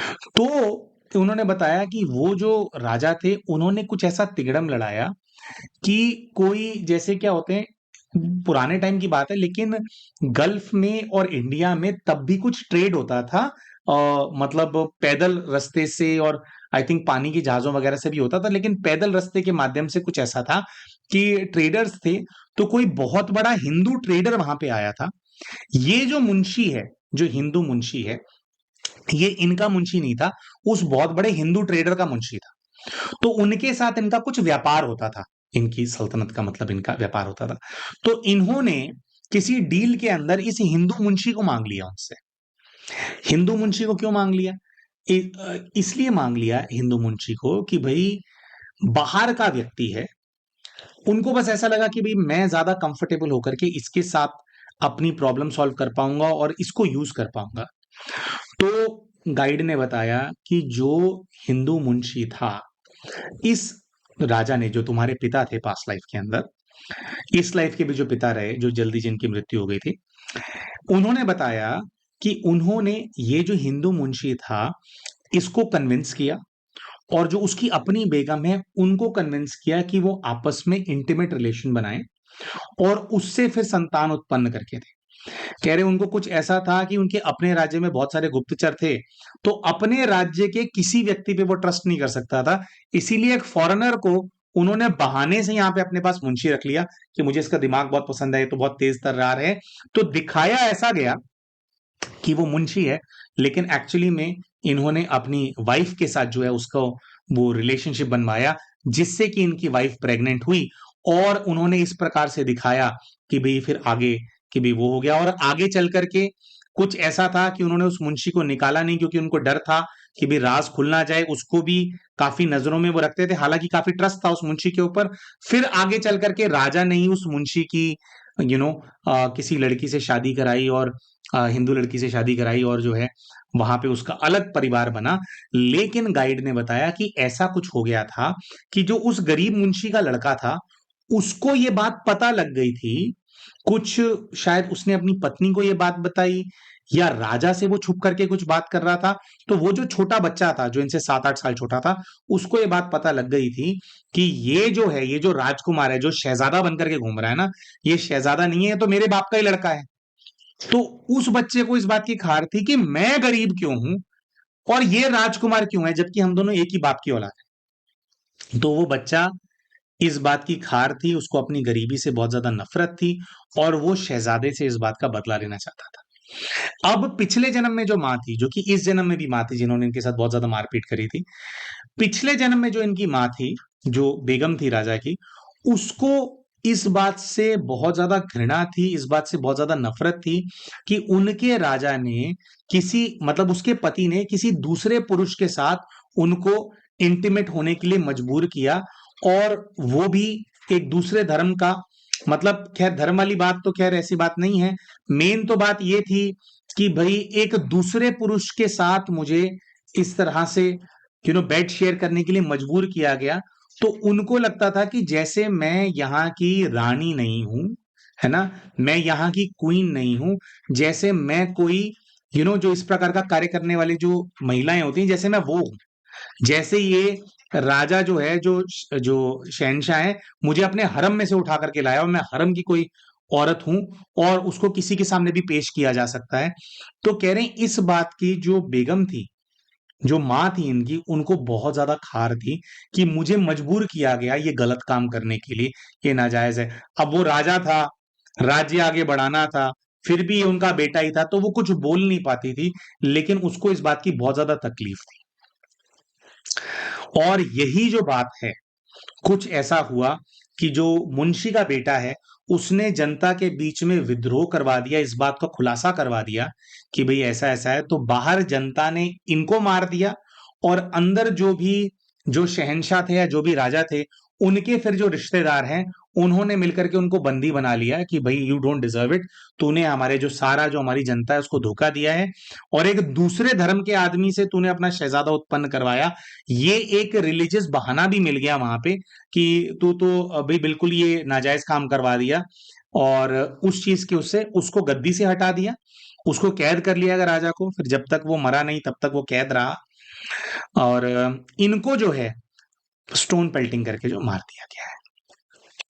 तो हमने कहा कि गाइड से पूछा कि महाराज ठीक है ये सब कुछ ऐसा हुआ, और हीट ऑफ द मोमेंट में भाई लोगों के अपने रिलीजियस सेंटिमेंट्स होते हैं, उसके चक्कर में इनको मार दिया गया, लेकिन फिर भी इतनी नफरत इन लोगों के अंदर क्यों है? उसका ना कोई वैलिड रीजन मुझे अभी भी, कि इतनी नफरत चलो पिछले जन्म में मार दिया तो खत्म हो जानी चाहिए, लेकिन इस जीवन में भी ये लोग इससे नफरत कर रहे हैं, तो कोई तो और रहस्य जरूर होगा। तो ऐसे में जो इनके गाइड हैं उन्होंने इनको कहा कि हाँ रहस्य है, आप और पीछे के जीवन के अंदर जाओ तो आपको पता चलेगा कि क्या रहस्य है, कि ये लोग सब लोग एक्चुअली में इनसे क्यों नफरत करते हैं। तो दोस्तों ये गाइड की जो गाइडेंस थी, उसके बाद फिर जो है इनको और पीछे के जीवन में लेकर के जाया गया। तो अब हम आपको बताएंगे कि फिर जब और पीछे के जीवन में गए, दूसरे जीवन के अंदर गए, तो उसके अंदर इनको क्या नजर आया। आइए दोस्तों अब बात करते हैं कि जब ये और फिर पीछे के जीवन में जाते हैं जिसमें इस लाइफ के कैरेक्टर से कुछ कनेक्शन है, तो उसके अंदर क्या नजर आता है। दोस्तों ये वाले जीवन के अंदर भी जो माता जी हैं अपने आप को एक पुरुष के रूप में ही देखती हैं, लेकिन एक बहुत बड़ा फर्क होता है, और वो ये होता है कि इस बार जो पुरुष है वो कोई अमीर शहजादा नहीं है, लेकिन एक बहुत ही गरीब व्यक्ति इनको नजर आ रहा होता है। अपने हाथों की तरफ देखते हैं तो इनको अपनी जो स्किन है वो एकदम डार्क नजर आती है, और आसपास देखते हैं तो इनको ऐसा वाइब आता है कि जैसे ये एक मिट्टी के झोपड़े के अंदर हैं, और ये अपने आप को एक अफ्रीकन पुरुष के रूप में देख रहे होते हैं, जिसका हाइट बिल्ड तो बहुत अच्छा है, लेकिन बहुत ही गरीबी के वाइब्रेशन इनको आ रहे होते हैं। और इनको ऐसा दिखाई देता है कि जिस झोपड़े के अंदर हैं उसके अंदर एक मिट्टी का ही स्लैब नुमा जैसे बना हुआ है, और उस पे कुछ चीजें रखी हुई हैं, और ये उस स्लैब से किसी चीज को उठा रहे हैं। लेकिन दोस्तों ये एक बहुत ही विशेष बात बताते हैं, और ये बताते हैं कि जब मैं उस चीज को उठा रहा हूं तो मैं बहुत ज्यादा कॉन्शियस हूं कि कोई और मुझे देख तो नहीं रहा है। तो मुझसे पूछते हैं कि क्यों कॉन्शियस हो, तो ये देखते हैं और बताते हैं कि भाई ये जो जगह है, ये जो झोपड़ा है, ये मेरा नहीं है, ये शायद किसी और का है। और तुम यहाँ क्या करने के लिए आए हो? तुम्हें सामान लेने के लिए भेजा है? तो कहते हैं नहीं, मेरे को ऐसी फीलिंग आ रही है कि जैसे मैं चोर हूं और कुछ चीजें चुरा रहा हूं मैं। तो हम इनसे पूछते हैं कि भाई चीजें चुरा रहे हो तो कोई झोला वगैरह है? तो ये कहते हैं नहीं, मैं ना क्या करता हूँ, मैं जो है ना कुछ कुछ ना छोटी मोटी चीजें चुराता हूँ, और एक टाइम पे एक आधी चीज ही गायब करता हूँ ताकि लोगों को ज्यादा शक ना हो। अच्छा, तो चोरी कर रहे हो, रात का समय है, क्या है? तो ये कहते हैं नहीं, भरी दोपहर है, पूरी बाहर धूप है, शायद इस घर के लोग कहीं काम करने के लिए गए हुए हैं, और पीछे से मैं आकर के सामान लेकर के जा रहा हूं, तो इनको दिखाई देता है कि कुछ इन्होंने चीज उठाई, क्या उठाया समझ में नहीं आता है, लेकिन ये लेकर के चले गए हैं, और उसको अपने एक कहीं छुपाया हुआ इनका कोई स्थान है, वहां पे जाकर के छुपा दिया है। तो ये बताते हैं कि भाई ये वाला जो स्थान है, यहां से फिर मैं चीजें ले जाकर के आगे फिर बेचता हूँ। तो चोरी कहाँ कर रहे हो, क्या कर रहे हो? तो कहते हैं कि भाई ये हमारा गांव है, तो मेरे गांव के अंदर मैं सबसे ज्यादा गरीब आदमी हूं, मैं बहुत गरीब हूं, तो मैं जो है यहाँ पे चोरियां वोरियां करता हूँ। और कह रहे लोगों को शक तो है कि चीजें गायब हो रही हैं, लेकिन जो है वो पकड़ नहीं पाए हैं मुझे आज तक। कितना समय हो गया? कह रहा बहुत लंबा समय हो गया है, कई वर्ष हो गए हैं मुझे चोरियां करते हुए, लेकिन ये कहते हैं कि भाई देखो मैं उतनी चोरी करता हूँ जिससे मुझे ना खाना पीना मेरा हो जाए, मैं ज्यादा चोरी करके अमीर नहीं बनना चाहता, क्योंकि वो करूंगा तो सबको पता लग जाएगा। ठीक है, आगे फिर हम कहते हैं कि भी आगे देखो क्या हुआ। तो आगे इनको ऐसा एक दृश्य नजर आता है, जिस दृश्य के अंदर ये देखते हैं कि भाई ये एक गाय है, गाय को लेकर के कहीं जा रहे हैं, उसको रस्सी से इन्होंने बांधा हुआ है, और ये कहते हैं कि कहीं बहुत दूर जाना है मुझे, ना बहुत दूर जाना है। अच्छा, दूर जाना है तो ठीक है जाओ। तो जैसे ये रास्ते पे चल रहे होते हैं, चलते चलते चलते चलते इनको गांव नजर आने लगता है। तो हमारे को ऐसा लगता है कि भाई शायद जैसे मवेशी होते हैं, लोगों के पास पशुधन होता है और उसको वो घुमाने के लिए लेकर के जाते हैं, तो वैसा कुछ होगा। लेकिन इनको ऐसा नजर आता है कि भाई ये जिस गांव में अभी पहुंच रहे हैं वो इनका गांव नहीं है, इनका कबीला अलग है, ये कोई दूसरे कबीले वाले हैं। ये कहते हैं कि ये वो गांव है जहां पर लाकर के ये अपने गांव से चुराई हुई चीजें बेचते हैं। और फिर इनको नजर आता है कि भाई जैसे ये गांव के अंदर पहुंचे हैं, तो इनको ऐसा नजर आता है कि वहां का जो सरदार है उस गांव का, वो इनको बड़े ही मान सम्मान से भाई वो कर रहा है कि भाई जो व्यापारी है वो आ गए हैं, और भाई अब क्या लेकर के आए हो इस बार, ऐसा करके। तो हम उनसे पूछते हैं कि भाई यहाँ पे क्या चोरी का सामान बिकता है ये वो। तो ये कहते हैं कि नहीं, इन लोगों को पता नहीं है कि जो भी सामान मैं लाता हूँ वो चोरी का है। ये समझते हैं कि मैं कोई मर्चेंट हूँ, और मैं इनको सामान बेचता हूँ, कुछ चीजें हम एक्सचेंज करते हैं, और ऐसे ही चलता है। तो कह रहे मैं यहीं ला करके जो है बेच देता हूँ अपना सामान। अच्छा जी, फिर अभी क्या बेचने के लिए लाए हो? तो कहते हैं कि अभी मैं बेचने के लिए गायें लाया हूँ। गायें लाते हैं, इनका बड़ा स्वागत सत्कार होता है वहां पे। तो कह रहे ये वाला जो कबीला है इसके अंदर मेरी बहुत इज्जत है। फिर धीरे धीरे दोस्तों इनको ऐसा नजर आने लगता है कि कभी गायें, कभी कोई और जीव, है ना, ये एक एक करके जो है अलग अलग जानवर जो हैं ये वाला जो गांव है उसमें लाते हैं, और ये उसको बेचते हैं। और इनको ऐसा समझ में आता है, मतलब जैसे हम उनसे पूछते हैं कि भाई बेच रहे हो तो ये सब चोरी के हैं, तो इनको ऐसा समझ में आता है कि हाँ ये चोरी के हैं, और हमारा जो ये टाइम है ये कुछ इस प्रकार का टाइम है कि इसके अंदर पशुधन ही सब कुछ होता है। मतलब यही जो जीव जंतु हैं इनके गांव में, इन्हीं का ही दूध पीते हैं लोग। और क्योंकि वो जिस ओरिजिन के हैं, जहां के हैं, तो कह रहे हैं वहां पे इन्हीं जानवरों को मार के काट के खाया भी जाता है। लेकिन ये कहते हैं कि भी एक एक करके जो है मैं गांव के जानवर चुरा रहा हूं, और हमारा वाला जो गांव है कहते हैं वो बहुत गरीब हो गया है मेरी वजह से। तो हमने कहा कि आपने 4 जीव जंतु चरा लिए उसे गरीब हो गया। तो इन्होंने वही बात को रिआइट्रेट किया कि भाई ये टाइम ऐसा है कि जिसके पास जितने पशु होते हैं उससे ही वो उतना अमीर होता है। तो के गांव का जो पशुधन है वही मेन धन होता है। और कह रहे हैं एक एक करके मैंने ऑलमोस्ट 60-70% मवेशी मेरे जो गांव के हैं उनको गायब कर दिया है, और इस गांव में ला करके मैंने बेच दिया है। कह रहे अब जो मेरे गांव का सरदार है उसने ये मुहिम ली है, मुहिम उठाई है कि भाई पता करो कौन है ये जो ये हरकत करता है, जो चोरी करता है। तो कह रहे रात को कुछ लोगों ने प्लान किया, और प्लान करके उन्होंने देख लिया कि मैं ये चीज कर रहा हूं, और फिर उन लोगों ने पीछा किया कि मैं कहाँ जाता हूं, और पीछा करके कह रहे हैं वो दूसरे कबीले तक आ गए हैं। और इन लोगों ने, हमारे कबीले वालों ने, जो दूसरे कबीले का सरदार है उसकी बहुत बेइज्जती करी, और उसको बोला कि तुम हमारे कबीले को गरीब करके अपने कबीले को रिच कर रहे हो, और तुम ये चोरी के सब कुछ ये खरीद रहे हो, तुम लोग चोर हो। तो कहते हैं कि दोनों कबीलों के बीच में झगड़ा हो गया है, और वो वाले कह रहे हैं कि हमारे को थोड़ी पता है कि ये चोरी का सामान है। तो कहते हैं कि कुछ ऐसा हो रहा है कि मैं दोनों कबीलों के बीच में बदनाम हो गया हूं, और कह रहे हैं मुझे मेरे कबीले में वापस लाया गया है, मुझे पीटते पीटते लेकर के आए हैं, और मुझे बिल्कुल बीचों बीच में, गांव के बीचों बीच में एक बांस के साथ बांध दिया गया है।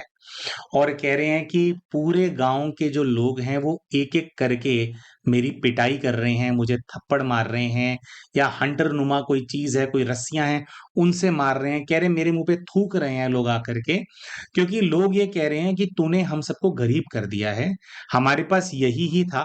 ये कहते हैं कि ऐसा कुछ है जिस गांव में मैं हूं वहां पे ना फसल वगैरह नहीं होती, मतलब क्रॉप वाला कॉन्सेप्ट उतना है नहीं, या शायद अभी डेवलप ही नहीं हुआ। कह रहे कि आटा चावल ये सब नहीं है, बस ये दूध है और मीट है खाने के लिए। और कह रहे वही हमारे जो पूरा कबीला है उसका ये जो सारा धन है उसको मैंने जो है बर्बाद कर दिया है, या मैंने आगे बेच दिया है। तो उस चीज को लेकर के सब लोग बहुत गुस्से के अंदर हैं।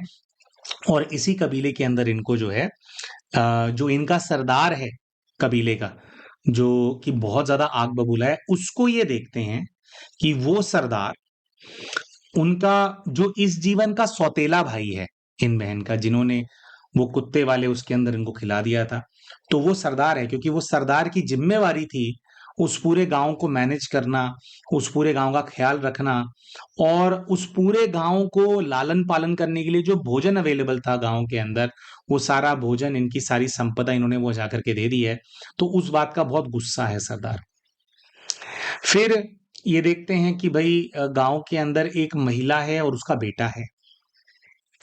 वो जो महिला और बेटा है उसको ये देखते हैं कि भाई वो बहुत गरीब थे और उनके जो पशु थे उनके पास तो बिल्कुल ही और कुछ नहीं था करने के लिए। जो बेटा है वो शायद कुछ डिसेबल्ड है, वो काम कर नहीं सकता और महिला बूढ़ी थी और उसके तो क्योंकि वो लोग बहुत कमजोर है, उनके तो सारे ही जानवर बेच के आके आ गए हैं। तो कह रहे हैं वो महिला भी मुझे बहुत ज्यादा जैसे श्राप सा दे रही है, मुझे बहुत कोस रही है। उस महिला को इन्होंने अपनी इस जीवन की माता के रूप में देखा और हमारे को अभी याद नहीं आ रहा है लेकिन वो जो थोड़ा अपंग बेटा था उसको भी किसी उसके रूप में देखा। फिर जो दूसरे कबीले वाले थे जिनको ये बेचते थे और भी जो वो हैं दूसरे कबीले के अंदर कुछ लोग हैं उनको अपने इस जीवन के दूर के रिश्तेदारों के रूप में नजर आए और कई सारे ऐसे लोग भी इनको नजर आए। जब वो ये वाली लाइफ देख रहे थे तो इन्होंने कहा कि जो दूसरा कबीला है जहां पे मैं सामान बेचता हूं उनमें से अभी की लाइफ में तो नहीं है, लेकिन अभी मैं इन लोगों को देख रहा हूं तो मुझे नजर आ रहा है कि जो इससे पिछली वाली, जो वो इसके बाद वाली जो शहजादे वाली लाइफ हुई थी, क्योंकि गरीब अफ्रीकन के बाद फिर ये शहजादा वाली लाइफ उसके बाद हुई थी। तो कह रहे हैं उस लाइफ में जो भीड़ मुझे पत्थर मार रही थी उसके अंदर भी कुछ लोग थे जो कि उस कबीले के हैं जिनको मैं ये चोरी का सामान बेचता था, जिनकी बेइज्जती हुई थी, लेकिन वो अभी की लाइफ में नहीं है। और कुछ भीड़ वाले लोग वो हैं जो कि इनके आज के सारे रिश्तेदार हैं, जो इनसे नफरत करते हैं, जो इनको पसंद नहीं करते, इनका अपना बेटा, अपनी बेटी, ये सब नजर आ रहे हैं। और ये सब वही सब लोग हैं जो कि इनके अपने गांव के हैं, जिनका सारा सामान जो है चोरी करके इन्होंने एक एक करके बेच दिया और अपने पूरे गांव को जो है इन्होंने गरीब कर दिया। तो ये अब दोस्तों जब हम ये पीएलआर करते हैं या अभी जब हम आपके सामने इस बात को डिस्क्राइब कर रहे हैं तो जो पूरी फ्रस्ट्रेशन होती है ना किसी व्यक्ति की, उसको इन कुछ चंद मिनटों के अंदर एक्सप्लेन करना संभव नहीं है। जैसा कि हम सोचेंगे कि भाई बस चोरी तो किया था, अब इतनी क्या बात हो गई, इतना क्या हम नफरत कर रहे हैं। लेकिन जो इन्होंने चुरा लिया और जो इन्होंने वहां पे कर दिया, तो एक बहुत लंबे समय तक इनफ भोजन उस गांव, इनका जो अपना गांव था उन लोगों के पास अवेलेबल नहीं था। बहुत दरिद्री आ गई थी उनके गांव के अंदर, बहुत परेशान रहे वो लोग। तो डेली परेशानी होती होगी उन लोगों को, डेली उनको दिख होता होगा कि 3 टाइम खाना खाना है तो उनमें से 2 टाइम ही किसी का बच्चा खाना खा पा रहा है या 1 टाइम ही खाना खा पा रहा है, और सालों तक वो चीज चली होगी। तो सालों तक का वो जो उन्होंने पेन झेला वो सब अक्यूमुलेट हो गया। तो कहीं ना कहीं पर फिर उस चीज का बदला वो जो आत्माएं हैं इनसे ले रही थी, ऐसा जो है इनको नजर आया।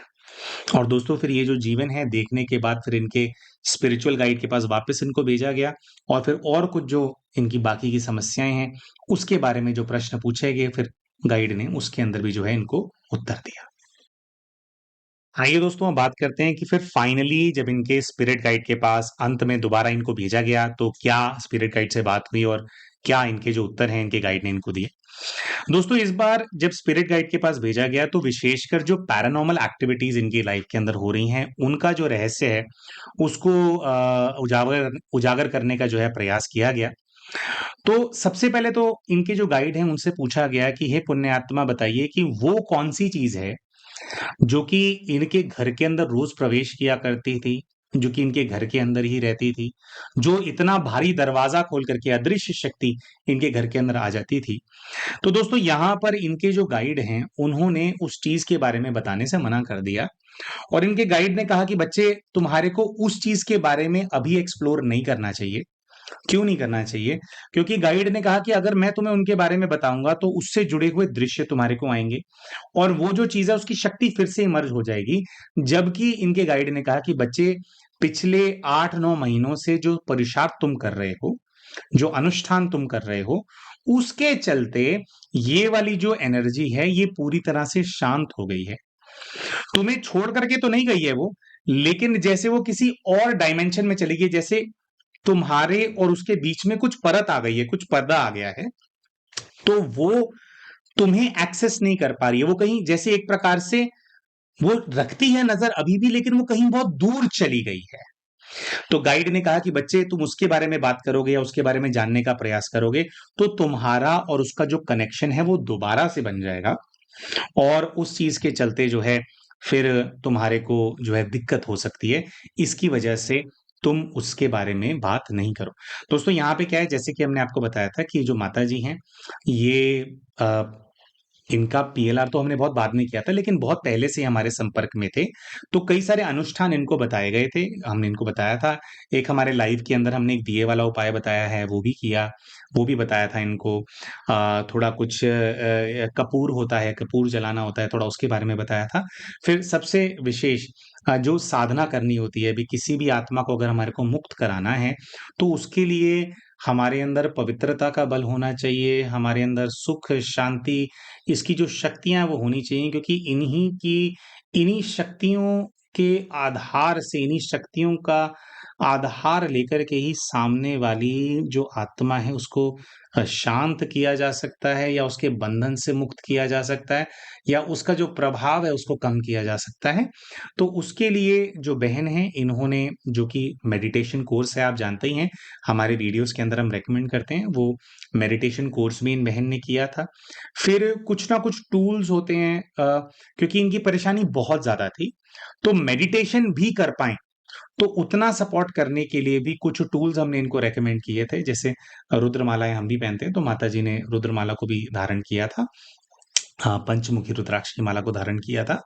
तो वो सब करके गाइड ने इनको बताया कि बच्चे जो पिछले 8-9 महीने से आप ये सब कुछ कर रहे हो, उसकी वजह से ये वाली जो आत्मा है उसका प्रभाव बहुत कम हो गया है। ऑलमोस्ट तुमसे जो है वो अलग हो गई है।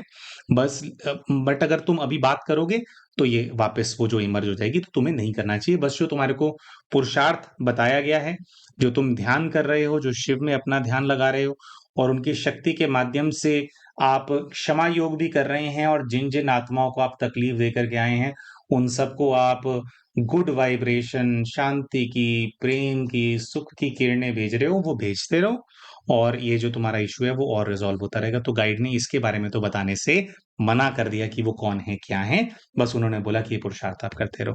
लेकिन जो दूसरी वाली बात थी जिससे हमने इस वीडियो को शुरू किया था, वो बवंडर, वो तूफान, वो फतेहपुर सिकरी में क्या हुआ, तो उसके बारे में जब इन्होंने पूछा तो गाइड ने उसके बारे में इनको बताने के लिए हाँ बोल दिया। और गाइड ने जब उनके बारे में बताना शुरू किया दोस्तों, तो एक तीसरी लाइफ भी इनको फिर से नजर आने लगी, जिसके अंदर फिर से 7वीं या 8वीं शताब्दी, 7th या 8th सेंचुरी इनको फील हो रहा था। ये फिर से गल्फ कंट्री में चले गए और इनको अरब देश जो है फिर से नजर आने लगा। और इस बार इनके गाइड ने जो इनको दिखाया, इनको दिखाई दिया कि ये खुद अरब देश के अंदर एक शहंशाह हैं। तो उनसे पूछा गया कि भी ये लोग कौन हैं। तो तूफान जो है दोस्तों, वो तूफान अपना जो विजन है, उस विजन में फिर से इनको तूफान नजर आने लगा, और उस तूफान के अंदर उनको बैठे हुई बहुत सारी आत्माएं नजर आई। मतलब उस तूफान के अंदर एक नहीं, दो नहीं, तीन नहीं, हजारों आत्माएं उनको नजर आई, कि हजारों आत्माओं की शक्ति से वो तूफान बना। तो कौन है वो आत्माएं? तो जैसे ही दोस्तों ये वाली बात करी तो गाइड ने उनको इमर्ज किया, तो वो सारी आत्माएं जैसे इनके सामने ही आकर के बैठ गई, और इनको देख करके वो आत्माएं दोस्तों बहुत ज्यादा खुश, बहुत ज्यादा खुश। तो उन आत्माओं ने इनसे बात करा, और गाइड ने इनको समझाया कि दरअसल तुम इनके सुल्तान थे, और ये जो सारे बच्चे हैं, ये जो सारी आत्माएं हैं, ये भारत में आई थी भारत को लूटने के लिए। ये तुम्हारी सेना थी, ये भारत में आते थे, लूटपाट करते थे, और जो खजाना है उसको अपने देश ले जाते थे। तो जब ये आत्माएं उनको नजर आई थी दोस्तों, तो ये जो सारी हजारों आत्माएं हैं, उन्होंने ऐसा देखा कि बहुत सारी सोने की अशरफियों के ऊपर वो बैठे हुए हैं। बहुत सारे सोने, हीरे, जवाहरत, ऐसी कुछ चीजें हैं जिनको इन आत्माओं ने पकड़ करके रखा हुआ है, उनसे चिपकी हुई हैं, है ना। तो ऐसा इनको नजर आया। तो इन्होंने पूछा गाइड से, और उनसे भी पूछा कि भाई ये ये क्या है, ये क्या है। तो उन्होंने बोला कि सुल्तान ये खजाना है, और ये जो खजाना है, ये खजाने को हम छोड़ नहीं सकते, मतलब खजाने से बहुत प्यार है हमारे को, हम अपने खजाने के साथ हैं, हम बहुत खुश हैं। तो उन्होंने बोला कि जब मैं वहां आई थी फतेहपुर सिकरी में, तो तुम मेरे पीछे क्यों आए? तो उन सभी आत्माओं ने उनको बताया कि सुल्तान, हम हिंदुस्तान आए थे और हिंदुस्तान में ये हमारा चौथी बार आना हुआ था। उन्होंने कहा कि सुल्तान, पहले 3 बार जब भी हम यहां पे आए तो यहां पे लूटपाट करना, इन सब चीजों को लेकर के जाना बहुत ही इजी था। और लिटरली उन्होंने यही बोला कि यहाँ पे ये भोले भाले से ये जो यहाँ पे जो लोग हैं, यहाँ के जो हिंदू हैं, इनको लूटना बड़ा आसान है, ये कुछ करते ही नहीं है, है ना। तो कह रहे कि हम इनके मंदिरों से भी खजाना लेकर के आते थे, इनके घरों को भी लूटते थे, और ये लोग हमारे को चुपचाप दे भी देते थे। और कहते कि हम 3 हमारे एक्सपेडिशंस पहले हो चुके थे, जिसके अंदर हम आए, हमने खजाना लिया और हम आपके पास ले आते थे, अपने देश ले आते थे। इसकी वजह से ही हमारी जो सल्तनत है वो इतनी ज्यादा जो है फ्लरिश कर रही थी। लेकिन उन्होंने बताया कि जब चौथी बार हमारा यहां पर एक्सपेडिशन हुआ, जब चौथी बार हम यहां पर आए लूटपाट करने के लिए, तो इस बार यहां पर हमारा सामना जो है एक बहुत बड़ी हिंदू सेना से हो गया हमारा। और वो कहते हैं कि सुल्तान, हम लोग इसके लिए तैयार नहीं थे, क्योंकि हमें लगता था कि हम कुछ हजार आएंगे, यहां पे हमारे को कोई रोकता तो है नहीं, आएंगे लूटेंगे और चले जाएंगे। कहते कि लेकिन इस बार एक बहुत बड़ी सेना थी। क्या ये लोग इकट्ठे हो गए थे? कह रहे उन्होंने हमारे को घेर लिया और घेर करके हमारे को काट दिया, हमारे को मार दिया। तो ये कहते हैं कि सुल्तान, हम मर गए, हमारा खजाना जो है वो चला गया, लेकिन इन काफिरों को लगता है कि इन्होंने खजाना हमसे लूट लिया, लेकिन खजाना जो है कभी वो वापस नहीं लेकर आ पाए, खजाना आज भी हमारे पास है। तो इसको थोड़ा समझने का प्रयास किया गया कि भाई खजाना आपके पास है का मतलब क्या है। एक भूत, एक प्रेत क्या फिजिकली खजाने को अपने पास रख सकता है? ऐसा नहीं होता है। इसको बोलते हैं दोस्तों कि कोई चीज होती है ना, कुछ चीजें ऐसी होती हैं कि वो जहां जाती हैं बर्बादी लेकर के आती हैं। खजाना, सोना श्रापित हो जाता है ना। जैसे बोला जाता है कि कलयुग के अंदर या द्वापर युग के अंदर कुछ ऐसा हुआ था कि सोने के अंदर किसी नेगेटिव एनर्जी ने प्रवेश कर लिया था, तो तब से जो सोना है वो श्रापित हो जाता है। तो सारा सोना श्रापित नहीं होता वैसे, है ना। लेकिन जो जैसे इस प्रकार के जो इंसिडेंट्स है, वहां से ये वाली बातें आती हैं कि ये जो सारी आत्माएं हैं जिन्होंने उस सोने को लूटा था, और फिर अचानक से इनके ऊपर एक दूसरी सेना ने हमला कर दिया, इनको मार दिया और सोना वापस ले लिया। तो फिजिकली वो सोना, वो हीरे जवाहरात तो बट गए, लेकिन उन हीरे जवाहरातों की जो एनर्जी है, वो जो भी सोना था उसकी जो एनर्जी है, उस एनर्जी के साथ ये हजारों प्रेत आत्माएं जो हैं, क्योंकि प्रेत हो गए ना इतने समय से, ये सभी उसके साथ अटैच्ड है। तो वो खजाना उसके बाद जहां जहां गया होगा, वहां वहां पे उस खजाने ने लालच को पैदा किया होगा, वहां वहां पे अलग युद्ध हुए होंगे, आपस में लोग लड़े होंगे, मरे होंगे, क्योंकि ये प्रेतात्माएं वो खजाने के साथ जुड़ी हुई हैं। अभी वो खजाना फतेहपुर सिकरी में है क्या, या वो बट गया है, या एक ही स्थान पे, ये हमें नहीं पता ना, इसके ऊपर बात हुई। लेकिन हम लॉजिकली जो दृश्य दिखाई दे रहा था उससे जो चीज समझी जाती है वो समझाने का प्रयास कर रहे हैं कि एनर्जी के लेवल पे ये जितनी भी प्रेत आत्माएं हैं, उन्होंने उस समय का जो भी खजाना इनके पास था, जब इनको मार दिया गया, इन्होंने अपने आप को उस खजाने से अटैच कर लिया है।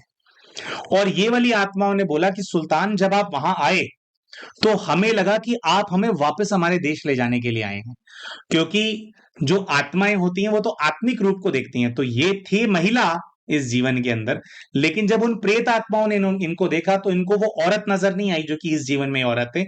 उनको तो अपना सुल्तान ही नजर आ रहा था उनके अंदर, क्योंकि उन्होंने एनर्जी को पहचान लिया। तो उन्होंने कहा कि हम आपको डराने की कोशिश नहीं कर रहे थे सुल्तान, हम तो बहुत खुश हो गए थे कि आप यहां पे आए, तो हमारे को लगा कि आप लेने के लिए आएंगे, लेकिन सुल्तान आपने कहा कि मैं फिर आऊंगा, तो हमें लगा कि हम आपके वफादार हैं, और हमें लगा कि हमारे सुल्तान बोल रहे हैं बाद में आने के लिए, तो अभी हमारा वापस जाने का टाइम नहीं आया होगा, तो हम हमारे सोने के साथ अभी भी यहीं पर हैं, अभी भी इधर ही हम लोग रुके हुए हैं। आप बताओ, आप हमारे को लेने के लिए दोबारा कब आओगे? तो गाइड से पूछा गया कि भाई क्या इनको मुक्त कराया जा सकता है, कैसे किया जा सकता है? तो गाइड ने कहा कि अभी समय नहीं आया है, लेकिन जब समय आएगा तो तुम उस चीज को करा पाओगे। तो अब वो समय माता जी इतने बुजुर्ग हो गए हैं, शायद पता नहीं किसी अगले जन्म के अंदर वो समय आएगा कब वो मुक्त होंगे। लेकिन गाइड ने कहा कि अभी इनका वो नहीं आया है। लेकिन ऑल इन ऑल गाइड ने जो इनकी यात्रा है प्यारे भाइयों और बहनों, उसको यात्रा को ही दिखाया कि अभी तो जब बिल्कुल जो रीसेंट जन्म देखा था उसके अंदर ये एक अच्छे शहजादे दिखाई दे रहे थे जिसमें जनता ने इनको मारा पीटा। लेकिन उससे पहले की जो प्रवृत्ति दिखाई कि ये एक चोर थे, गरीब थे तो चोरी करते थे, है ना? और उससे पहले का जो दिखाया वो ये था कि भले ही सुल्तान थे, लेकिन वो जो सुल्तान था, वो क्या था? वो एक आक्रमणकारी था मतलब, है ना? उसकी जो सेना थी, सुल्तान के आदेश पे ही जाती है ना सेना, वो आक्रमण कर रहे थे और धन संपदा को लूट करके आ रहे थे।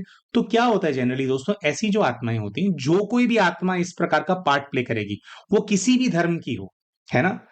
चाहे हिंदू हो, मुसलमान हो, क्रिश्चियन हो, सिख हो, ईसाई हो, किसी भी धर्म के अंदर कोई भी व्यक्ति ऐसा हो सकता है कि अच्छा ना हो, बुरा हो, है ना? अच्छे बुरे सब लोग होते हैं, है ना? सब जगहों पे।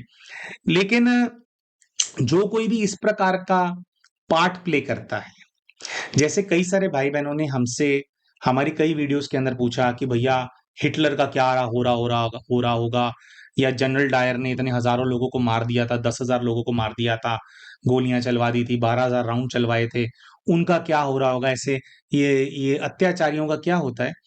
तो और वो बोलते हैं कि इनका पास्ट लाइफ बताओ। तो हम कई बार जवाब देते हैं कि भाई कभी अगर ऐसा कोई किरदार हमारे सामने आएगा तो हम उनका पास्ट लाइफ बताएंगे ना। अगर उन्होंने पीएलआर किया होगा उनका, तो ऐसा देख करके तो हमारे को पता चलता नहीं है। हमारे को तो पीएलआर करने के लिए व्यक्ति चाहिए। भाई उनका पीएलआर होता है, वो अपना पास्ट देखते हैं। लेकिन आप इन माता जी का जीवन देखिए, शुरू से ही तकलीफ झेल रहे हैं। तो कहीं ना कहीं हमारे को ऐसा लगता है कि ये जो सुल्तान वाली इनकी जो लाइफ रही होगी, उसके अंदर भी ये जो पार्ट इन्होंने प्ले किया, लूट। अब जो देखो, जो लूटपाट होती है तो हत्याएं भी होती हैं। सिर्फ ऐसा नहीं होता कि कोई लुटेरे आपके पास आ जाएंगे और वो प्यार से बोलेंगे अपना धन दे दो, लोग धन दे देंगे और छोड़ देंगे, ऐसा नहीं होता। लूटपाट होते हैं, महिलाओं के साथ अत्याचार होते हैं, मोलेस्टेशन होते हैं, ये सब कुछ होता है ना जब भी कोई आक्रमणकारी आता है ना? तो वो सब हुआ होगा इनके इशारे पे। तो उसका ना भार होता है आत्मा के ऊपर।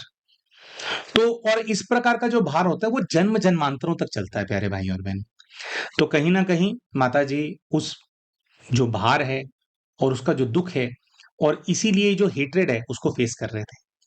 दोस्तों इसके अंदर एक बहुत ही विशेष चीज हुई, जब वो जो आत्माएं हैं, है ना, उन आत्माओं से पूछा गया, क्योंकि हमारे को भी काफी क्यूरियोसिटी थी, क्योंकि हमारे को ये होता है कि भाई जिन लोगों का हम पीएलआर करते हैं या जो भाई बहन हमारे संबंध संपर्क में आते हैं, हमारा भी उनसे कुछ ना कुछ पास्ट लाइफ का कनेक्शन होता है। तो वो जो प्रेत आत्माएं थी, इनको देख करके बहुत खुश थी, मतलब दृश्य में भी बहुत खुश थे कि हम अपने सुल्तान से बात कर रहे हैं। हमने उनको बोला कि आप इनसे पूछिए, इन सब से, ये जो सोने को पकड़ करके बैठे हैं, कि ये हमें जानते हैं क्या?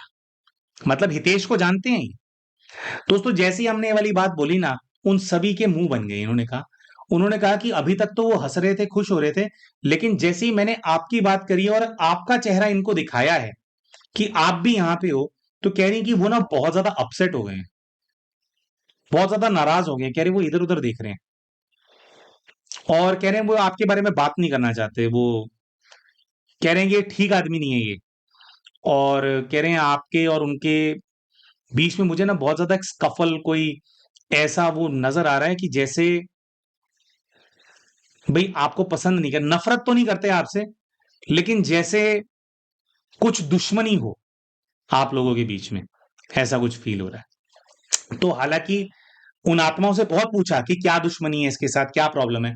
उन्होंने बात ही करनी बंद कर दी। उन्होंने कहा कि सुल्तान, आप इसके साथ यहाँ पे आए हो, हम विश्वास नहीं कर पा रहे हैं कि ये आपको हमारे पास लेकर के आया है, हमें ये आपसे उम्मीद नहीं थी। तो उन्होंने अपने सुल्तान से भी बात नहीं करी और धीरे धीरे वो गायब ही हो गए वहां से। तो हमें कुछ ऐसा बताया नहीं, लेकिन हम ऐसा अज्यूम कर रहे हैं इस बात को, and I will be very honest, सिर्फ अजम्पशन है। कुछ दिखा नहीं, कुछ पता नहीं लगा।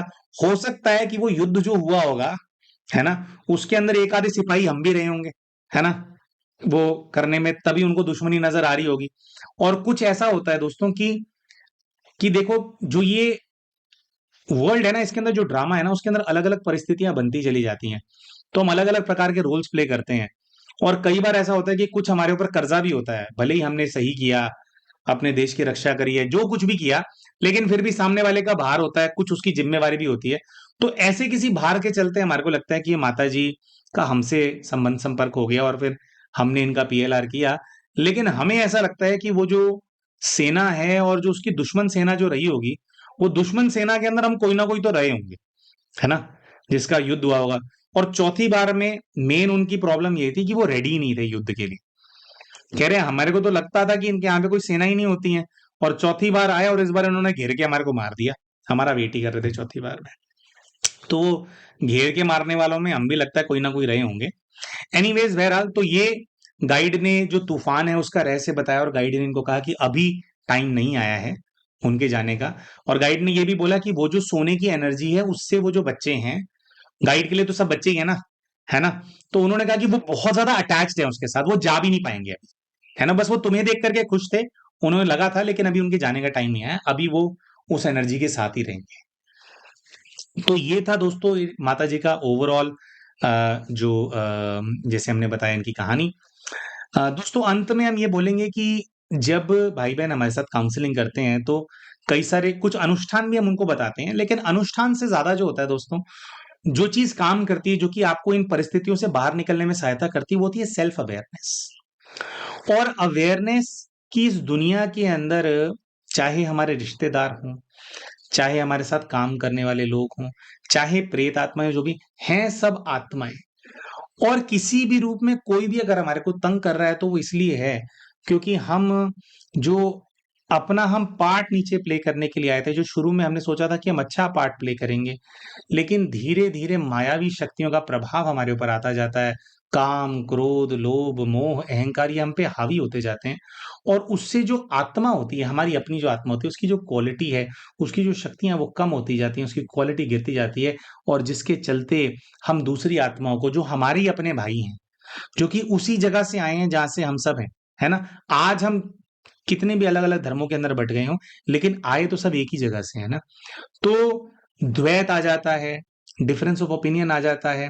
और एक होता है कि डिफरेंस ऑफ ओपिनियन है तो हम चूज कर सकते हैं कि लेट्स अग्री टू डिसएग्री, कि ठीक है डिफरेंस ऑफ ओपिनियन है, आपका अपना है, मैं अपना, हम शांति से रहें।